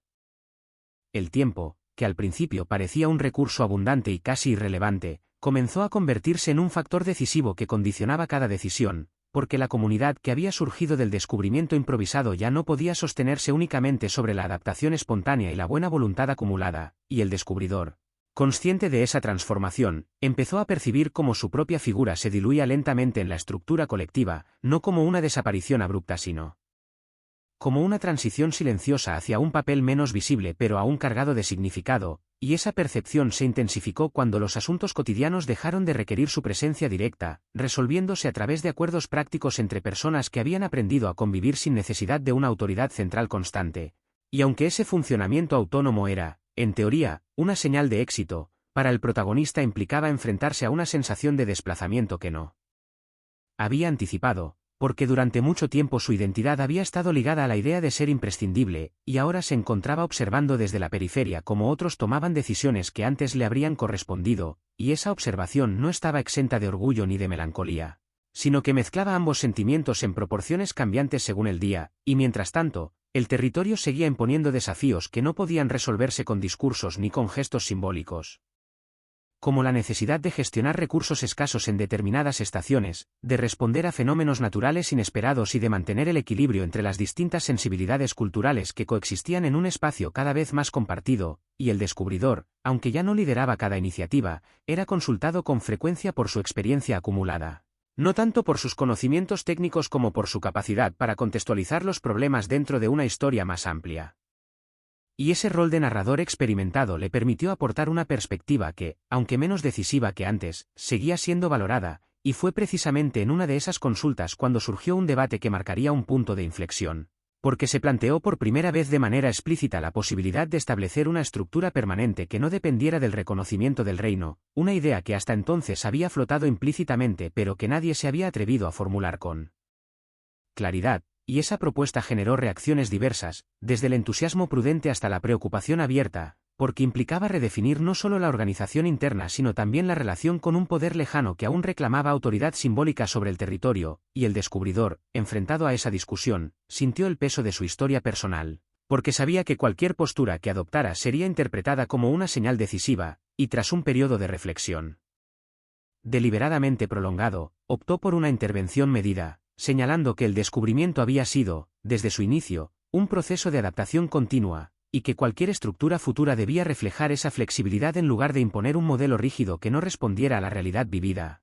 Una respuesta que no resolvió el debate pero que permitió mantenerlo abierto sin fracturas inmediatas, y esa ambigüedad calculada fue vista por algunos como una evasión y por otros como una muestra de prudencia, pero en cualquier caso confirmó que el protagonista ya no era el impulsor principal de las decisiones, sino un mediador entre visiones contrapuestas, y mientras esas discusiones se desarrollaban, la vida cotidiana continuaba con una normalidad sorprendente, porque las personas seguían trabajando, intercambiando conocimientos y construyendo relaciones que ya no dependían de la novedad del encuentro inicial, y esa normalidad, lejos de ser monótona, estaba cargada de pequeños acontecimientos que consolidaban la sensación de pertenencia, como celebraciones compartidas, rituales adaptados y una memoria colectiva que empezaba a formarse al margen de los relatos oficiales, y el descubridor, al observar esos procesos, comenzó a comprender que la historia que había iniciado se estaba escribiendo de maneras que escapaban por completo a su control, y esa comprensión, aunque inicialmente inquietante, se transformó gradualmente en una aceptación serena, porque le permitió liberarse de la presión de representar constantemente un papel heroico que ya no tenía sentido, y fue en ese estado de ánimo más contemplativo cuando recibió una última comunicación significativa del reino, un mensaje que no contenía órdenes claras ni promesas concretas, sino una expresión genérica de interés y una solicitud de información actualizada, lo cual el protagonista interpretó como una señal inequívoca de que la empresa había perdido su centralidad en las prioridades lejanas, y esa constatación le ofreció una oportunidad inesperada, la de redefinir el contenido de su respuesta sin la necesidad de ajustarse a expectativas grandilocuentes, y así, decidió elaborar un informe que, sin renunciar del todo al lenguaje formal, reflejara con mayor fidelidad la complejidad del proceso vivido, describiendo avances, dificultades y transformaciones sin exageraciones innecesarias, consciente de que ese enfoque podía reducir su reconocimiento personal pero también ofrecer una base más honesta para cualquier decisión futura, y, al enviar ese informe, sintió una mezcla de alivio y vulnerabilidad, como si hubiera cerrado voluntariamente un capítulo de su propia narrativa, y mientras esperaba una respuesta que podía tardar o no llegar nunca, continuó participando en la vida de la comunidad con una actitud más relajada, permitiéndose observar sin intervenir, escuchar sin corregir y aprender de dinámicas que ya no necesitaban su aprobación, y esa postura le permitió descubrir aspectos del territorio y de las personas que antes habían quedado ocultos por la urgencia de cumplir con una misión autoimpuesta, y en ese descubrimiento tardío encontró una forma distinta de satisfacción, menos ruidosa pero más profunda, y así, mientras las discusiones sobre el futuro seguían su curso y la estructura comunitaria se fortalecía gradualmente, el descubridor comenzó a aceptar que su papel histórico no se definiría por un acto final espectacular, sino por una serie de decisiones discretas que habían permitido la transición de un proyecto improvisado a una convivencia sostenible, y esa aceptación no borró del todo sus dudas ni sus contradicciones, pero le otorgó una perspectiva más amplia desde la cual observar el camino recorrido, y al hacerlo, comprendió que el descubrimiento de América, tal como se estaba desarrollando, ya no era un evento que pudiera fecharse o atribuirse a una sola persona, sino un proceso continuo que seguiría evolucionando mucho después de que su nombre dejara de mencionarse con frecuencia, y esa idea, lejos de resultarle frustrante, le ofreció una sensación inesperada de calma, porque le permitió situarse dentro de la historia no como su protagonista eterno, sino como uno de sus múltiples iniciadores, y mientras el sol se ocultaba una vez más tras el horizonte conocido, el protagonista entendió que el verdadero descubrimiento no había sido el territorio ni las rutas, sino la capacidad de aceptar que las historias más duraderas son aquellas que continúan incluso cuando quien las inició aprende a dar un paso atrás.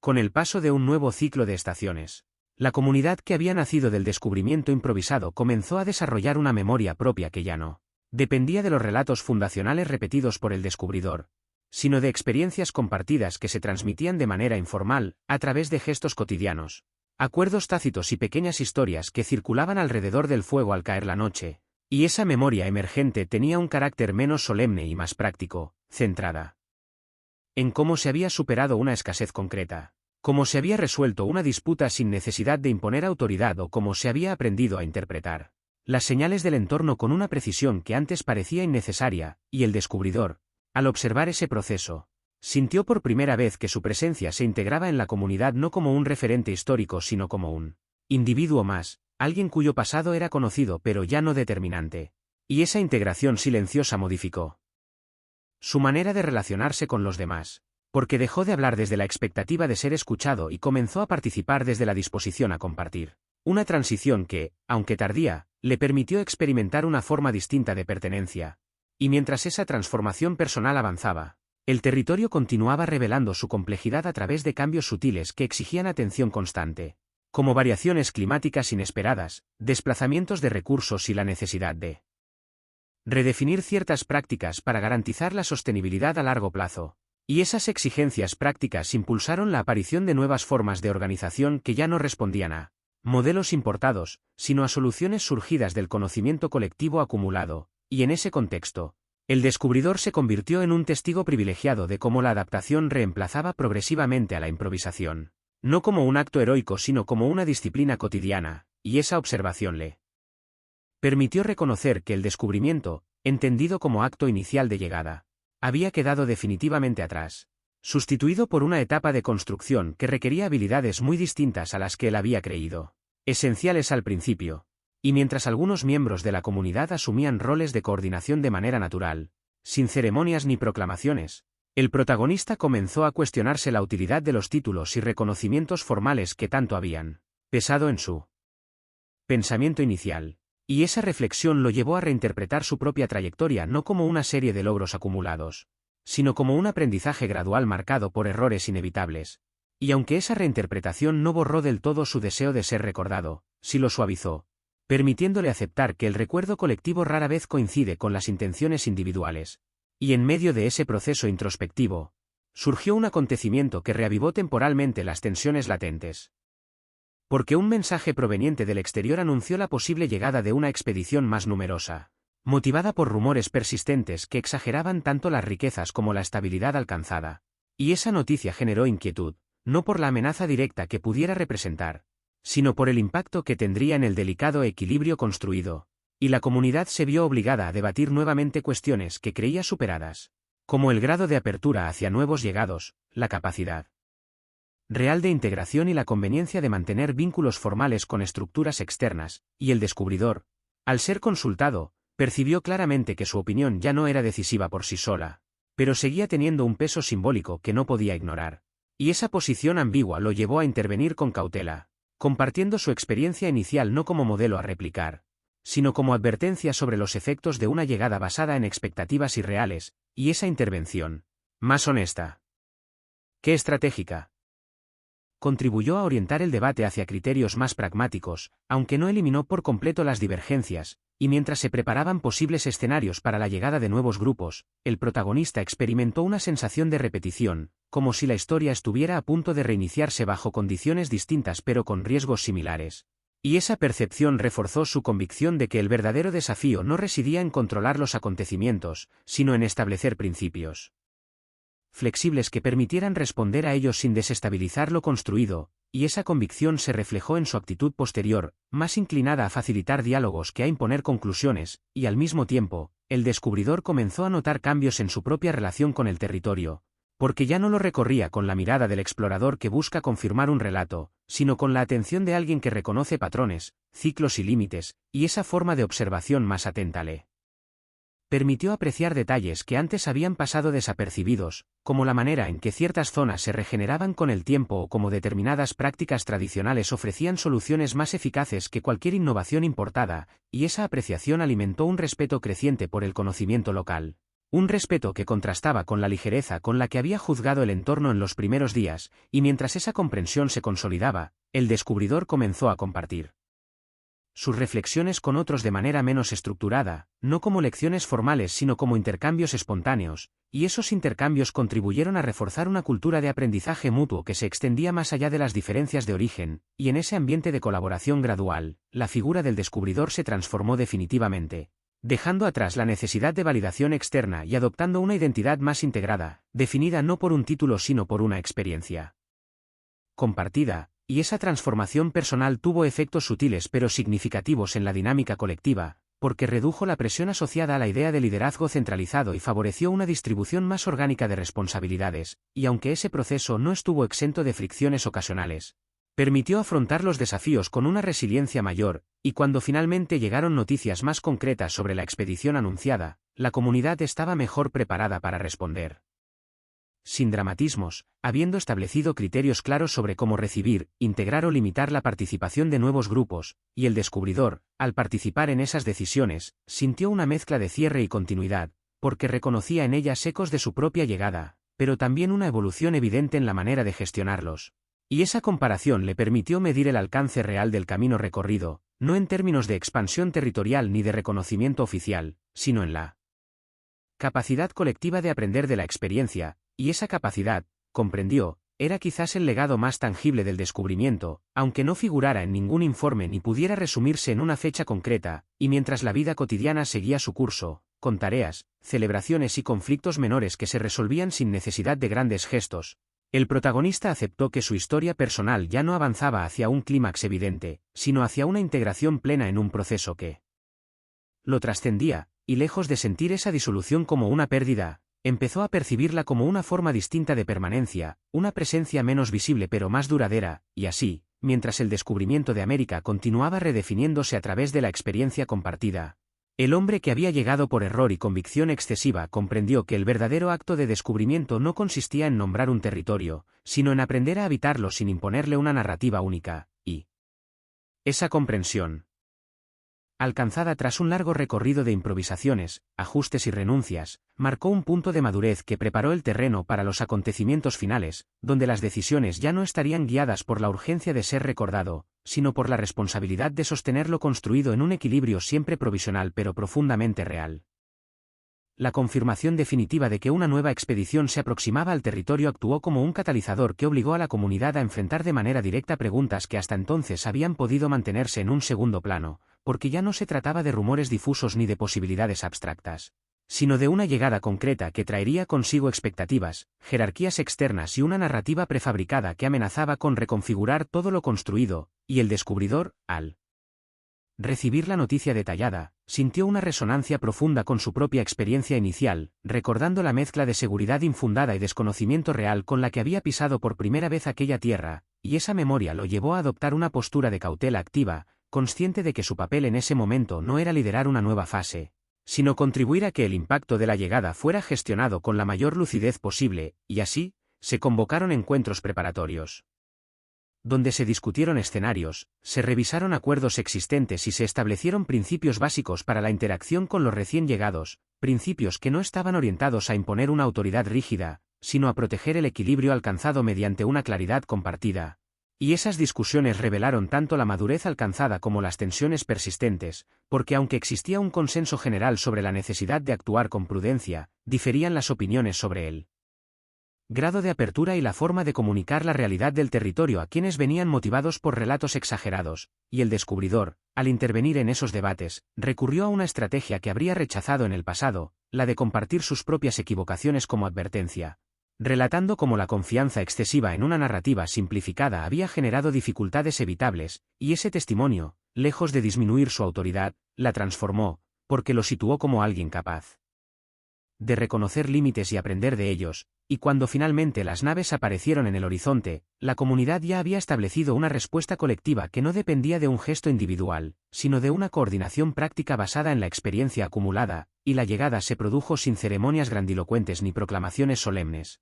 Un contraste marcado con el desembarco inicial del descubridor, y esa sobriedad desconcertó a los recién llegados, que esperaban encontrar señales visibles de dominio, riqueza o estructura jerárquica clara, y al no encontrarlas, se vieron obligados a confrontar una realidad más compleja de lo que habían imaginado, y el descubridor, al observar esa reacción, comprendió que el verdadero desafío no era evitar el conflicto, sino gestionar la desilusión inevitable que acompañaba a la ruptura de expectativas.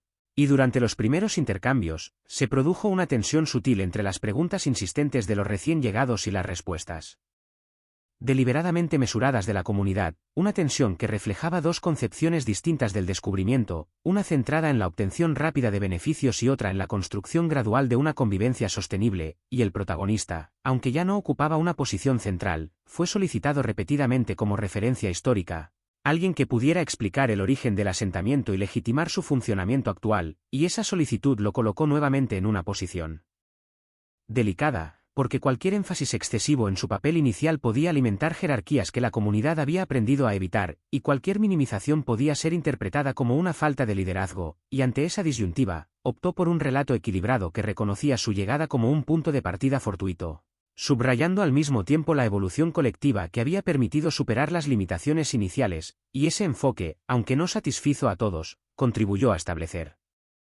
un marco narrativo más acorde con la realidad vivida. Y a medida que los días pasaban, se hizo evidente que no todos los recién llegados estaban dispuestos a adaptarse a ese marco, porque algunos insistían en imponer modelos externos, cuestionando acuerdos existentes y presionando por una reorganización rápida que les permitiera asumir posiciones de control, y esas presiones reavivaron debates internos sobre la capacidad de la comunidad para resistir influencias desestabilizadoras sin recurrir a mecanismos de exclusión que contradecían sus principios, y el descubridor, al participar en esas discusiones, percibió claramente que la etapa de aprendizaje personal había dado paso a una responsabilidad distinta, la de ayudar a sostener una memoria colectiva que pudiera servir como referencia frente a intentos de simplificación.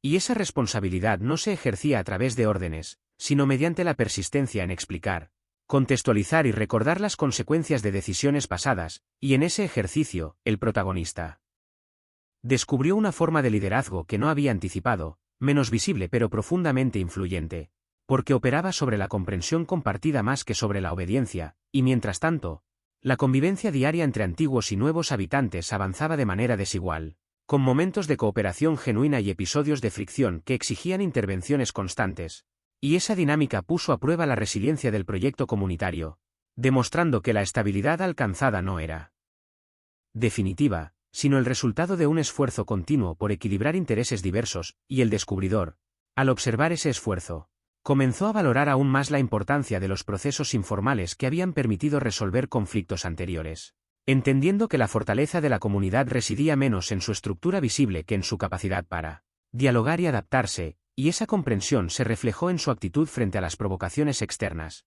respondiendo con paciencia y firmeza en lugar de confrontación directa, y aunque ese enfoque no eliminó todas las tensiones, evitó que escalaran hasta un punto irreversible, y con el tiempo, algunos de los recién llegados comenzaron a modificar sus expectativas, integrándose gradualmente en la dinámica existente, mientras otros optaron por marcharse al no encontrar el escenario de conquista que habían imaginado. Y ese desenlace mixto confirmó una intuición que el descubridor había desarrollado a lo largo de su experiencia: que el territorio no podía sostener indefinidamente proyectos basados en ilusiones externas, y que cualquier presencia duradera requería una disposición real a adaptarse a la complejidad del lugar. Y al reflexionar sobre ese proceso, el protagonista sintió una forma de cierre parcial, no porque los desafíos hubieran desaparecido, sino porque había sido testigo de cómo la comunidad podía absorber impactos significativos sin perder su cohesión esencial, y esa constatación le permitió situarse con mayor serenidad frente a su propia historia, aceptando que el descubrimiento que había iniciado había adquirido una vida propia que ya no dependía de su vigilancia constante. Y mientras la vida cotidiana retomaba un ritmo más estable tras la partida de algunos recién llegados, el descubridor comenzó a contemplar la posibilidad de un cambio personal más profundo, no en términos de regreso inmediato, sino como una transición hacia un rol aún más discreto, una presencia que contribuiría desde la experiencia acumulada sin ocupar un lugar central, y esa contemplación no estaba exenta de dudas, porque implicaba renunciar definitivamente a cualquier aspiración de protagonismo histórico, pero también ofrecía una libertad que no había conocido desde antes de su llegada. Y al aceptar esa posibilidad como algo legítimo, el protagonista sintió que una etapa esencial de su viaje interior se completaba, preparando el terreno para las decisiones finales que definirían no solo su destino personal, sino la manera en que el descubrimiento de América sería recordado en el futuro, no como un episodio de imposición o conquista, sino como un proceso largo, contradictorio y profundamente humano, construido a partir de errores, aprendizajes y una capacidad colectiva para redefinirse frente a cada nueva llegada. El paso del tiempo tras la partida de los últimos recién llegados dejó una sensación ambigua en el asentamiento, una mezcla de alivio y vigilancia contenida, porque aunque la amenaza inmediata de una reestructuración impuesta había desaparecido, todos comprendían que la historia había entrado en una fase distinta en la que la estabilidad ya no podía darse por sentada como un logro definitivo, y el descubridor, inmerso en esa atmósfera de calma tensa, empezó a notar cómo su propia presencia era percibida de manera diferente, no como una figura necesaria para resolver conflictos urgentes, sino como un testigo vivo de un proceso que comenzaba a institucionalizarse, y esa transformación lo llevó a reflexionar sobre el peso simbólico que había adquirido sin proponérselo, porque cada vez que hablaba, incluso de asuntos cotidianos, sus palabras eran interpretadas como referencias al pasado y como posibles orientaciones para el futuro, y esa carga lo incomodaba, no por modestia fingida, sino por la convicción creciente de que una comunidad sana no debía depender de una voz singular para definir su rumbo. Y así, comenzó a ensayar una retirada gradual de los espacios de deliberación central, no como un acto de abandono, sino como un experimento consciente destinado a comprobar si las dinámicas colectivas podían sostenerse sin su intervención directa. Y los primeros días de ese distanciamiento fueron observados con atención por quienes lo rodeaban, algunos interpretándolo como una señal de confianza en el proceso y otros como un gesto inquietante que sugería un cansancio peligroso. Y el descubridor, al percibir esas reacciones, entendió que incluso la ausencia podía convertirse en un mensaje, y que retirarse no significaba desaparecer, sino redefinir la forma en que se estaba presente, y mientras tanto, la comunidad enfrentaba decisiones prácticas relacionadas con la distribución de recursos, la organización del trabajo y la integración de nuevas generaciones que no habían vivido las etapas iniciales del asentamiento, y esas decisiones revelaron una brecha generacional incipiente, porque los más jóvenes, formados en una realidad relativamente estable, cuestionaban la necesidad de mantener ciertas precauciones heredadas de épocas más inciertas, mientras que los mayores insistían en que esas prácticas eran el resultado de lecciones aprendidas a un costo elevado. Y el descubridor observaba ese debate con una atención particular, reconociendo en él una repetición transformada de sus propios conflictos internos del pasado, cuando la experiencia aún no se había consolidado en criterio, y al ser invitado ocasionalmente a opinar, eligió una estrategia deliberadamente ambigua, compartiendo anécdotas sin extraer conclusiones explícitas, permitiendo que fueran los oyentes quienes establecieran las conexiones necesarias.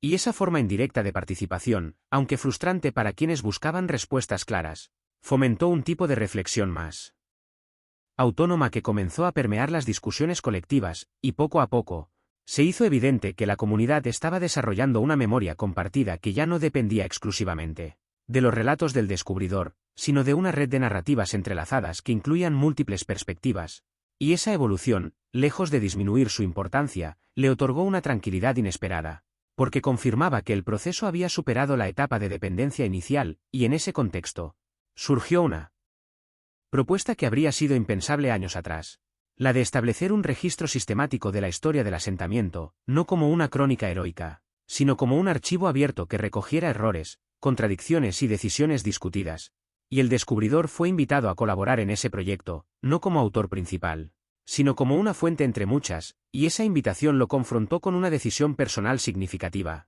Aceptar implicaba fijar su experiencia en una forma relativamente estable, renunciando a la fluidez del recuerdo, pero rechazar podía interpretarse como una negativa a compartir aprendizajes valiosos, y tras una reflexión prolongada, optó por participar bajo una condición clara, que su contribución no fuera presentada como una verdad fundacional, sino como un relato situado, sujeto a revisión y contraste, y esa condición fue aceptada, marcando un hito en la manera en que la comunidad concebía su propio pasado, y el proceso de recopilación reveló discrepancias sorprendentes entre distintas versiones de los mismos acontecimientos, lo que generó debates intensos sobre la naturaleza de la verdad histórica y la legitimidad de las interpretaciones, y el descubridor, al escuchar versiones que diferían notablemente de su recuerdo personal, experimentó una mezcla de incomodidad y alivio, porque aunque algunas reinterpretaciones parecían minimizar su papel, también liberaban su historia de la carga de la centralidad, permitiéndole existir como una pieza más de un mosaico complejo, y ese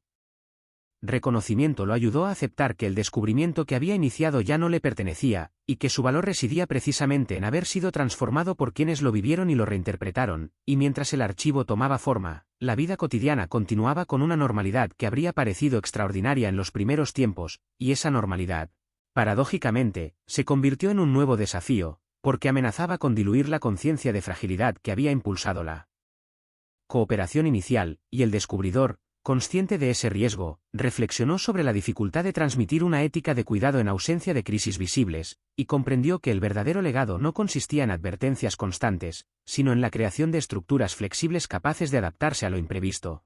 Y esa comprensión influyó en su decisión final de formalizar su retiro de cualquier rol consultivo permanente, manteniendo únicamente una disponibilidad ocasional para compartir experiencias cuando fueran solicitadas de manera explícita, y al comunicar esa decisión, lo hizo con una serenidad que sorprendió incluso a quienes lo conocían bien, explicando que su intención no era desvincularse, sino permitir que nuevas voces asumieran responsabilidades sin la sombra de una figura histórica dominante. Y aunque esa explicación fue recibida con respeto general, también generó una sensación de cierre que muchos no estaban preparados para procesar, y en los días posteriores, el descubridor experimentó una soledad distinta a la de sus primeros tiempos, una soledad no marcada por la incertidumbre externa, sino por la redefinición interna de su identidad, y en ese espacio reflexivo, comenzó a contemplar la posibilidad de un viaje, no necesariamente de regreso al lugar de origen, sino hacia otras regiones aún no exploradas, no con el ánimo de descubrirlas en el sentido tradicional, sino de observar cómo otros procesos se desarrollaban sin su intervención directa, y esa idea, aún incipiente, despertó una curiosidad renovada que contrastaba con el cansancio acumulado, y al mismo tiempo, le permitió comprender que el descubrimiento auténtico nunca había sido geográfico, sino relacional, una serie de encuentros que transformaban tanto al observador como a lo observado. Y esa comprensión le otorgó una perspectiva distinta sobre su propia historia, integrando las etapas de protagonismo, aprendizaje y retirada en una continuidad coherente, y mientras el asentamiento avanzaba hacia una nueva fase de autodefinición, el descubridor se preparaba para una transición que no implicaba una ruptura abrupta, sino un desplazamiento gradual hacia los márgenes, desde donde podría observar sin dirigir, recordar sin imponer y, quizás, iniciar un último viaje cuyo sentido no residiría en su destino, sino en la manera en que le permitiría cerrar definitivamente el ciclo iniciado con aquel primer paso inseguro que había dado origen al largo y contradictorio proceso conocido como el descubrimiento de América. La decisión del descubridor de desplazarse hacia una presencia marginal comenzó a materializarse de forma casi imperceptible, como si el tiempo mismo conspirara para suavizar la transición, porque no hubo despedidas solemnes ni anuncios formales, sino una serie de ausencias discretas en reuniones habituales, caminatas más largas y solitarias por los límites del asentamiento, y una participación cada vez más selectiva en conversaciones que antes habrían requerido su atención inmediata. ¿Y esa transformación fue asimilada por la comunidad con una mezcla de respeto silencioso y curiosidad contenida, ya que muchos intuían que no se trataba de un retiro motivado por el cansancio físico, sino de un cambio deliberado en la manera de habitar el espacio compartido, y el descubridor, al experimentar esa nueva forma de estar, comenzó a observar dinámicas que antes le habían pasado desapercibidas, como la emergencia de liderazgos informales entre personas jóvenes, la manera en que los conflictos menores se resolvían sin recurrir a figuras históricas y la naturalidad con la que ciertas decisiones se tomaban ahora sin referencias explícitas al pasado, y lejos de sentirse desplazado. Percibió en esos procesos una confirmación de que la comunidad había alcanzado un grado de madurez que justificaba plenamente su decisión, y esa constatación le permitió entregarse con mayor libertad a una reflexión personal que llevaba tiempo postergando, una reflexión no orientada a evaluar logros concretos, sino a comprender cómo su identidad había sido moldeada por una experiencia que nunca había planeado vivir, y en ese ejercicio introspectivo, reconoció que durante mucho tiempo había confundido responsabilidad con centralidad, creyendo que alejarse equivalía a fallar, cuando en realidad el exceso de presencia podía convertirse en una forma sutil de interferencia, y esa comprensión le produjo una calma nueva, una sensación de coherencia interna que no había sentido ni siquiera en los momentos de mayor estabilidad externa, y mientras esa calma se asentaba, surgió una invitación inesperada por parte de un grupo reducido que estaba explorando la posibilidad de establecer un contacto más sistemático con otras comunidades cercanas, no con fines de expansión ni de control, sino para intercambiar experiencias y evitar errores repetidos. Y aunque el descubridor ya no ocupaba un rol central, fue considerado una referencia valiosa para acompañar ese primer acercamiento, no como representante oficial, sino como observador experimentado. Y la propuesta lo confrontó con una duda significativa, porque aceptar implicaba volver a exponerse a dinámicas que había decidido abandonar, pero rechazar podía interpretarse como una negación de su propia historia, y tras una deliberación cuidadosa, optó por aceptar bajo una condición implícita, mantener una posición claramente secundaria, sin intervenir en las decisiones ni en la narrativa del encuentro, y ese acuerdo tácito fue respetado, permitiéndole participar desde un lugar que no comprometía su proceso de distanciamiento. Y el viaje hacia el encuentro con otras comunidades se desarrolló sin incidentes destacables, pero ofreció al descubridor una perspectiva renovada sobre la diversidad de procesos que coexistían en el territorio, algunos marcados por jerarquías rígidas, otros por una fragmentación constante, y otros aún por un equilibrio precario sostenido por acuerdos frágiles, y al observar esas realidades, comprendió con mayor claridad que el camino seguido por su comunidad no era ni inevitable ni universal, sino el resultado de decisiones específicas tomadas en contextos concretos, y esa relativización de su propia experiencia le permitió desprenderse definitivamente de cualquier tentación de universalizarla, y durante los intercambios, se mantuvo fiel a su rol de observador, limitándose a responder cuando se le preguntaba directamente y evitando ofrecer interpretaciones no solicitadas. Y esa actitud, lejos de disminuir su influencia, generó un tipo de respeto distinto, basado en la percepción de que su experiencia no estaba orientada a imponer modelos, sino a compartir aprendizajes cuando eran pertinentes, y al regresar al asentamiento, el descubridor sintió que esa experiencia había cerrado un ciclo pendiente, integrando su pasado activo con su presente contemplativo de una manera que no había anticipado, y al mismo tiempo, confirmó su intuición de que el verdadero riesgo para cualquier comunidad no residía en el contacto con lo externo, sino en la incapacidad de revisar críticamente sus propias narrativas, y esa reflexión lo llevó a tomar una decisión adicional, iniciar un proceso personal de escritura, no con la intención de publicar ni de fijar una versión definitiva de los hechos, sino como una herramienta para ordenar pensamientos, reconocer contradicciones y aceptar zonas de incertidumbre, y ese acto privado de escritura se convirtió en un espacio de libertad absoluta, donde podía explorar dudas sin necesidad de resolverlas, y al hacerlo, descubrió que muchas de las tensiones que había vivido no provenían del entorno, sino de la expectativa constante de coherencia que se había impuesto a sí mismo, y esa revelación le permitió reconciliarse con aspectos de su historia que había considerado errores irreparables.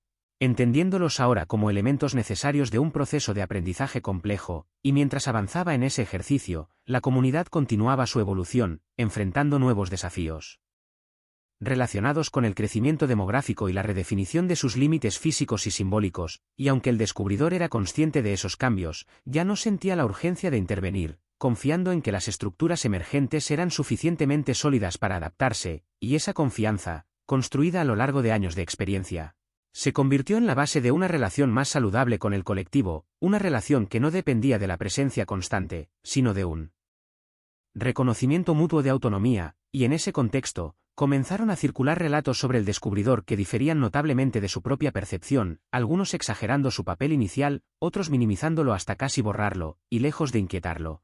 Esas versiones divergentes le parecieron una señal de que su figura había sido plenamente integrada en el imaginario colectivo, liberada de la necesidad de exactitud histórica, y esa liberación le otorgó una ligereza inesperada, permitiéndole imaginar un futuro en el que su nombre pudiera desaparecer sin que ello implicara una pérdida real para la comunidad, y esa posibilidad, que en otro momento habría resultado insoportable, ahora se le presentaba como una consecuencia natural de un proceso bien concluido, y mientras contemplaba esa idea, el descubridor comenzó a preparar de manera silenciosa un viaje más largo, no anunciado, no ceremonial, un desplazamiento que no respondería a un mandato externo ni a una expectativa colectiva, sino a una necesidad interna de cerrar el ciclo desde el movimiento, y aunque aún no había definido un destino concreto, sabía que ese viaje no estaría motivado por el deseo de descubrir nuevos territorios, sino por la voluntad de habitar el tránsito mismo como un espacio de sentido, y esa preparación, discreta y sin urgencia, marcó el tono de una etapa final en la que el descubridor ya no buscaba dejar huella, sino comprender plenamente la que el proceso había dejado en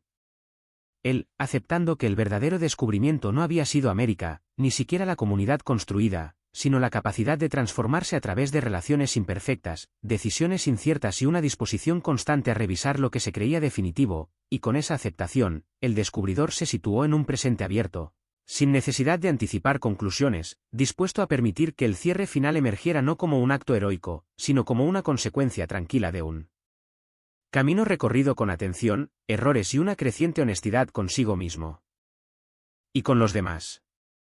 El viaje final del descubridor no comenzó con una partida visible ni con una fecha marcada, sino con una transformación interna que fue redefiniendo silenciosamente su relación con el tiempo, porque ya no sentía la urgencia de anticipar lo que vendría ni la necesidad de justificar cada decisión frente a los demás, y esa calma, construida lentamente a partir de años de aprendizaje, le permitió comprender que el cierre auténtico de un proceso no siempre adopta la forma de un acto definitivo, sino la de una aceptación gradual que se filtra en los gestos cotidianos, y así, mientras la comunidad seguía su curso sin requerir su presencia activa, el descubridor empezó a desplazarse con mayor frecuencia hacia los márgenes físicos del territorio, no para alejarse por rechazo, sino para observar desde una distancia que ofrecía una perspectiva distinta.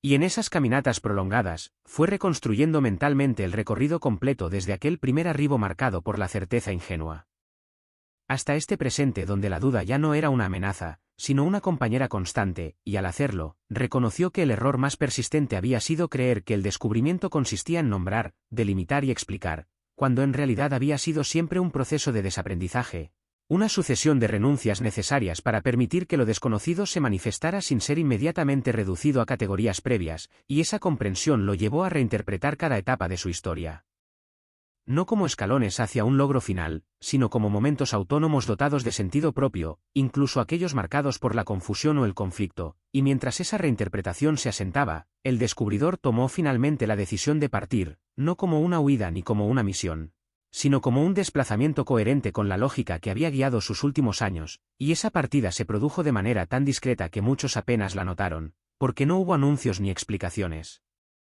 Solo la constatación progresiva de su ausencia en los recorridos habituales, y sin embargo, esa ausencia no generó vacío, porque la comunidad ya había aprendido a funcionar sin referencias constantes a su figura, y ese hecho, lejos de entristecerlo, fue percibido por el descubridor como la confirmación más clara de que el proceso había alcanzado su madurez. Y durante el trayecto inicial de su viaje, experimentó una sensación inesperada de ligereza, no por la falta de responsabilidades, sino por la liberación de la expectativa de coherencia absoluta que durante tanto tiempo había condicionado sus decisiones, y al avanzar por territorios que no buscaba comprender ni transformar, se permitió simplemente observar, aceptando la coexistencia de múltiples realidades sin intentar integrarlas en una narrativa unificada, y esa actitud, profundamente distinta a la que había adoptado en su llegada original, le reveló una forma nueva de relación con el entorno, basada en la presencia atenta más que en la intervención, y en ese tránsito, se encontró ocasionalmente con personas que reconocían fragmentos de su historia o que habían escuchado versiones distorsionadas de su papel en el asentamiento, y lejos de corregir esas narraciones, las escuchaba con una curiosidad casi antropológica, interesado en cómo su figura había sido reinterpretada en función de necesidades ajenas, y esa escucha reforzó su convicción de que la memoria colectiva no es un archivo estático, sino un organismo vivo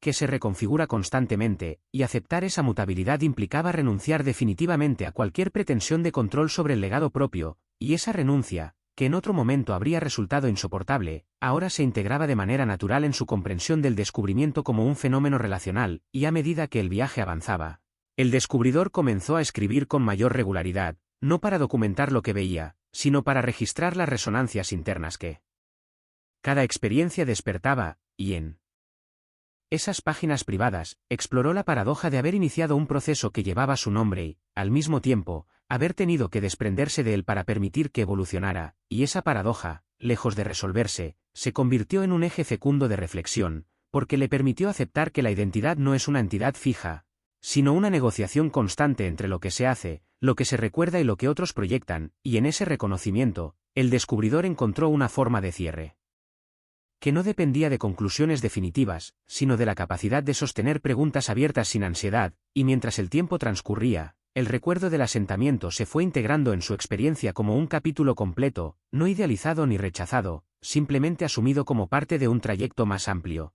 Y esa integración le permitió liberar la nostalgia de su carga melancólica, transformándola en una fuente de comprensión serena, y al pensar en la comunidad, ya no lo hacía en términos de responsabilidad incumplida o de legado amenazado, sino como un organismo autónomo que continuaría transformándose más allá de su influencia, y esa aceptación final le permitió redefinir el sentido mismo del descubrimiento de América, no como un evento histórico ni como una empresa individual, sino como una metáfora de la capacidad humana para confrontar lo desconocido sin reducirlo, para construir vínculos sin garantías y para aprender a retirarse en el momento adecuado, y esa redefinición no necesitaba ser comunicada ni validada por otros, porque encontraba su coherencia en la experiencia vivida, y al avanzar hacia territorios cada vez menos familiares, el descubridor comprendió que el viaje no tenía un destino final predefinido, y que esa ausencia de finalidad explícita no era una carencia, sino una condición necesaria para habitar plenamente el presente, y en ese presente abierto, sin promesas ni cierres espectaculares, encontró una forma de plenitud discreta, basada en la conciencia de haber recorrido un camino complejo con honestidad creciente, y aunque sabía que su historia eventualmente se diluiría entre otras tantas narrativas, esa posibilidad ya no le resultaba inquietante, porque había aprendido que el verdadero impacto de un proceso no se mide por su permanencia en la memoria, sino por las transformaciones que habilita mientras ocurre, y así, mientras el descubridor continuaba su desplazamiento sin prisa, aceptando la incertidumbre como una aliada y no como un enemigo, el descubrimiento de América se cerraba no con una afirmación definitiva, sino con una apertura, la de una comprensión que reconoce que todo inicio contiene ya la semilla de su disolución, y que todo final, cuando se acepta sin resistencia, se convierte en un espacio fértil para nuevas formas de presencia, y en esa conciencia tranquila, el descubridor desapareció progresivamente de la narración central, no como una pérdida, sino como la consecuencia lógica de un proceso que había aprendido a sostenerse por sí mismo, dejando atrás no un monumento ni una verdad absoluta, sino la huella invisible de una experiencia compartida que, al no pretender ser eterna, había logrado ser profundamente humana.